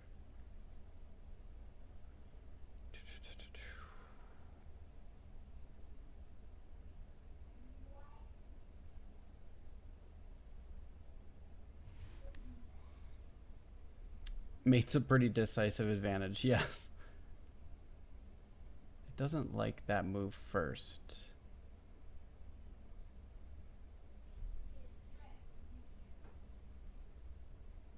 Oh, queen to d5, queen to g5 first. Yeah, that works. Okay. And then here.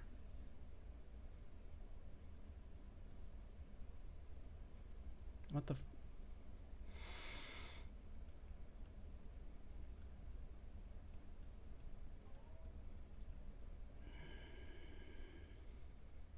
I like how it shows you something not related. Like, there we go.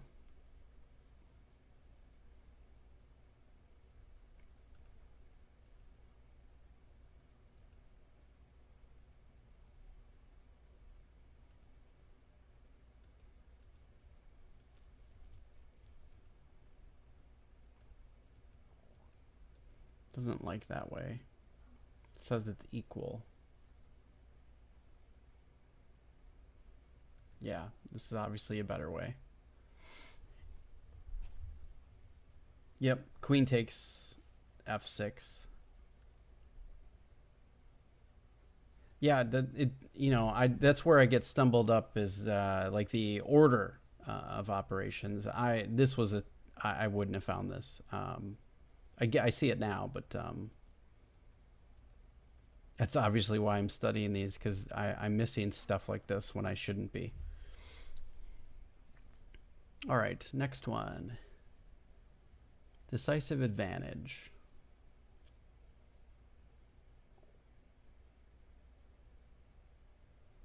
So we have to be careful with queen down, queen to h8 check.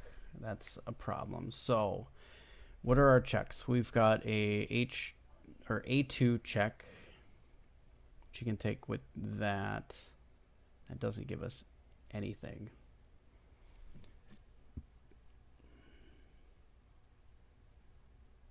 Remove the defender of the rook for checkmate. So, nope, because he can come here. But we can get out of that. Can we hide? No, I don't think we can.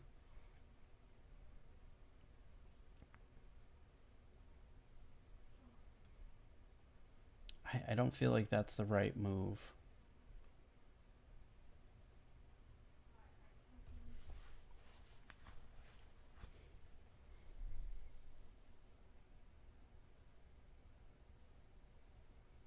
Bishop f5, queen to h8.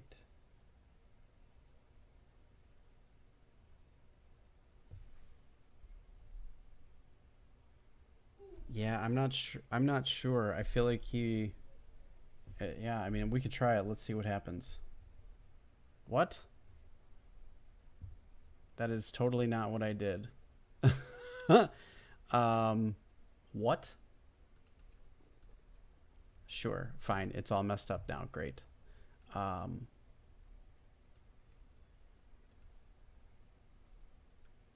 I clicked this. Oh, it likes that last. Okay, so it likes. I don't know why I did all that with when I clicked that first. So move order is important. Um, Bishop to f5. It doesn't like that first, obviously. So, but it doesn't tell you why. Um,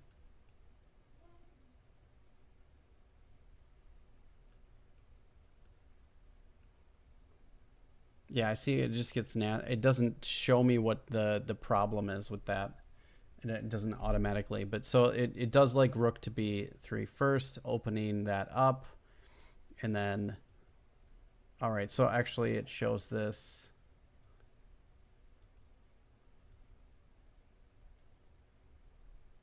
Okay, so it's minus plus. It's a little bit better for black. All right, so this is a goofy one. Um, this concept I get, but all these extra variations I don't. So, okay.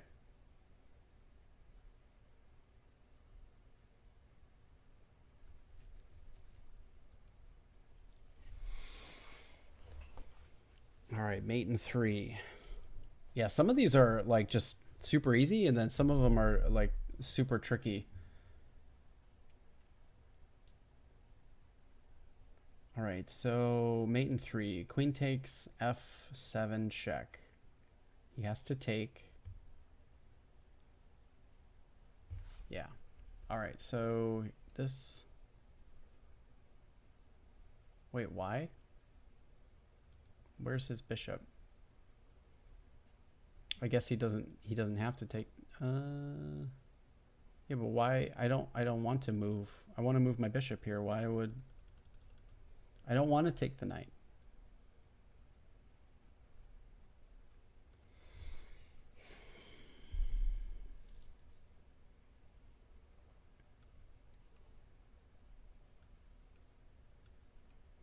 You figured that out much faster than I did.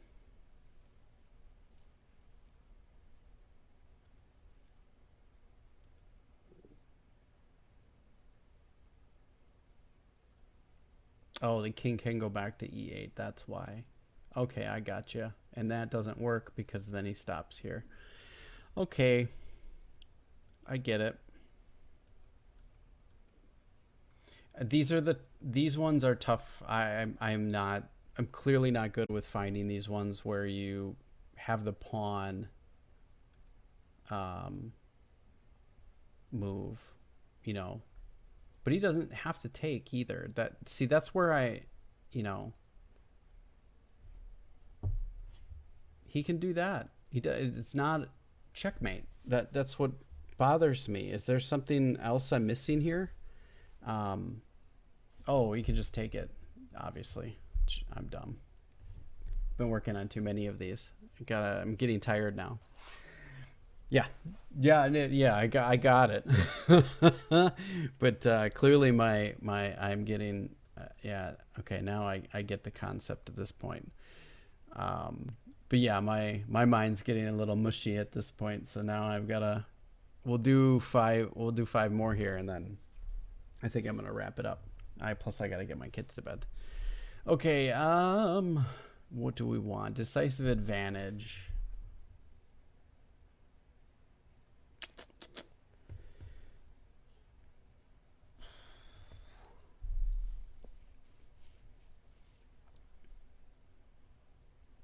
Push the pawn.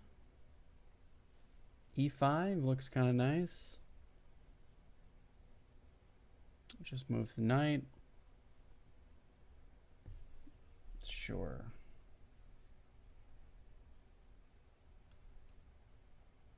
Okay, it likes that.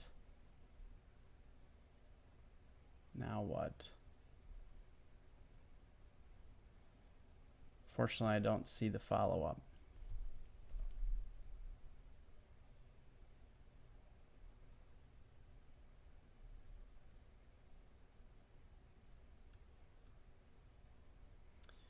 Okay.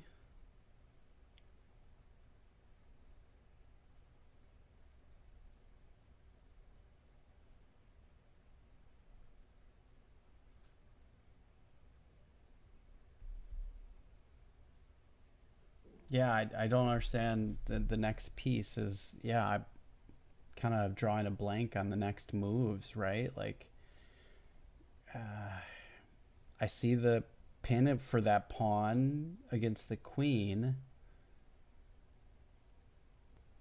There's no knight checks. There's no bishop checks, even though the king's on a white square.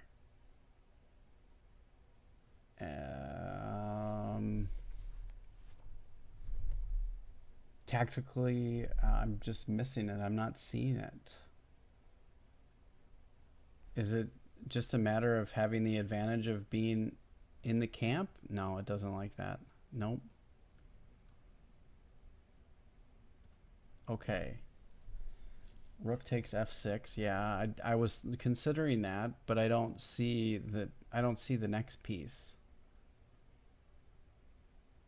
Oh, is it this? No.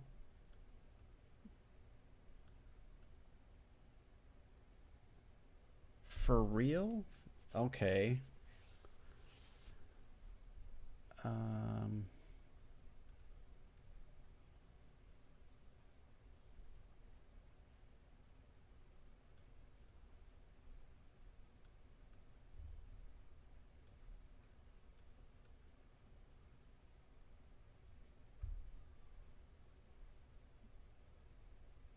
okay, let's look at this together because there's so much going on here. We found e5. That makes sense. Check. Those two moves made sense. King to e8. Rook takes f6. Okay. G takes f6. Knight to e4. Queen to a7. Okay, and that's checkmate. Okay, if we move knight to d5, bishop takes, rook takes, pawn can't take because the queen is on pre. Queen to a7. Okay. Yeah, I didn't catch that.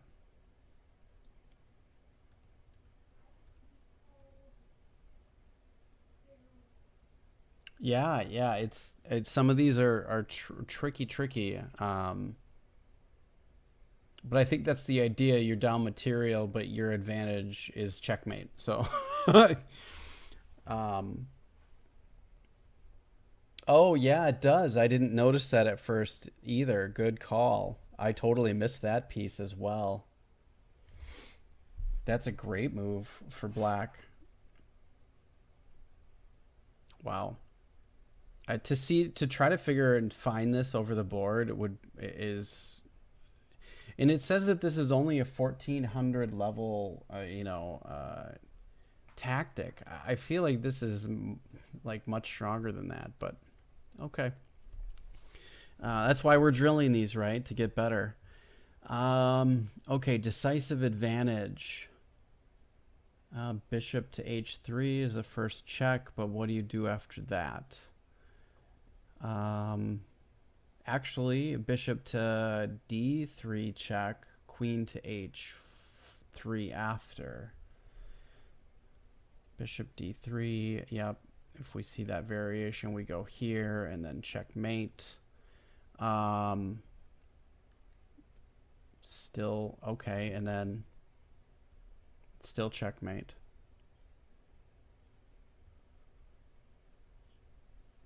Or not check, he can take, but we're up material, so we're winning. 1400 FIDE, probably 1600 chess.com. Yeah, maybe. I don't know if it says task elo. I don't know if this is in FIDE ratings or not. This is from Peshk-at, so I'm not exactly sure. Being, I don't know.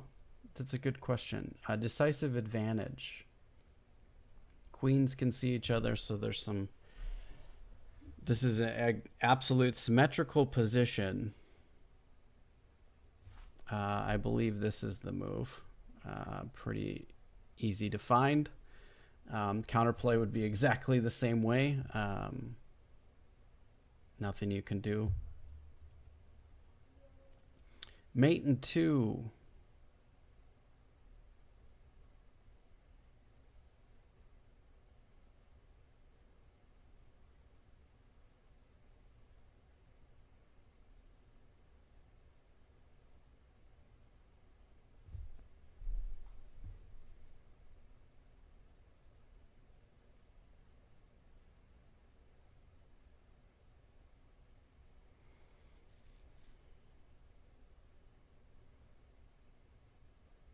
Is it queen takes b2 check?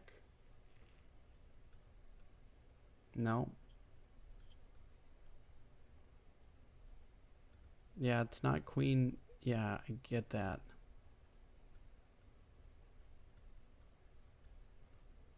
Move the piece, please.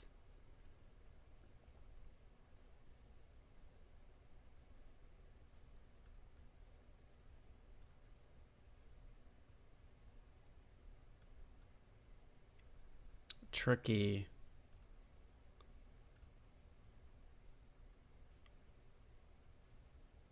You're in check, so he has to take it. Okay. Yeah, I totally would not have seen that.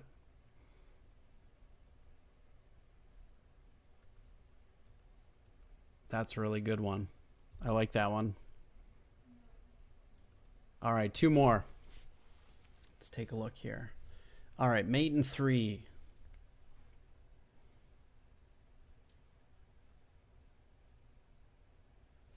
Okay, I get this one. I get this is check, check, and check. Random 339, welcome. How's it going? I'm actually finishing up one more tactical shot, and we're going to be wrapping up for the night. Play for an advantage. Maybe we'll chat a little bit. My mind is, after doing 100-some puzzles, I'm kind of tapped out for the night. All right, play for an advantage. We need to do some things like this. Okay, it doesn't quite work the way. Yeah, we do that, then get the bishop, and then we take the pawn. Woohoo!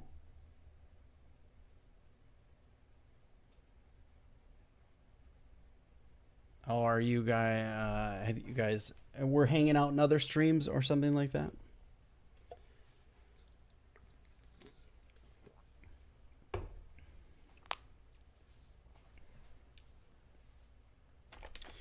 All right. Elo rating. We're 1738. It shows. Does this actually show for us? Maybe you can see it. Maybe you can't. I'm not sure.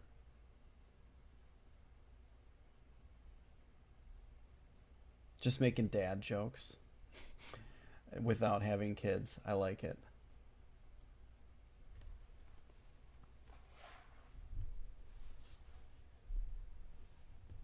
Okay. Oh, we had 17 followers. Somebody must not like tactics. Or one of those first gentlemen that were here did not like our ideas of spending more time on moves. That's funny. It does not show my elo, but in here it says 1738. So tactically, we're getting better. I feel good about this. I'm on a program. Let's mark this down. So now I'm only 10 days behind. Where I try to work on 20 tactics a day for a given number of days. And then when we reach the end, actually, let's switch. Maybe you guys can see full screen action. There we go. It shows the move order and stuff like this, but there's a navigator. And when we get down to here is when we will have the we get through volume 3, and then we get through 30, 40, 50, 60, 70, 80. And then what I'm going to do is put it all in half. So I have this, I don't know if you guys have seen this before, but it's called the 7 circles. So I'm going to go through my dates and go through all my stuff, and then hopefully on 9/9 I'll have 1,194 tactical puzzles completed. Then we're going to go to circle 2, and on the 10th we're going to start doing 40 a day, or roughly 40 a day, and then we're going to cut that time in half. So in 1 month we're going to do 1194. 1194, we're going to double it, cut the time in half, double it, cut the time in half, until in circle 7 we do all of them in 1 day. So that's the idea. We are going to drastically improve our calculating and tactical chances as we move forward. I have some pretty lofty goals of wanting to reach 2,000 over the board. So I want to become an expert and see if an adult can actually do this. And I want to see if we can raise a significant amount of points in a given year, just straight up working on tactics. So that's the plan. Thanks for joining me, everybody. I hope you guys had fun. We worked on a lot of tactical puzzles today. It was a great fun. So let's pick a raid channel. Let's go raid the St. Louis Chess Club. Let's go see what they're doing. So thanks for watching, everybody. Hope you enjoyed the stream. I certainly did, and it was a good time. So I hope you guys have a great time. Take care.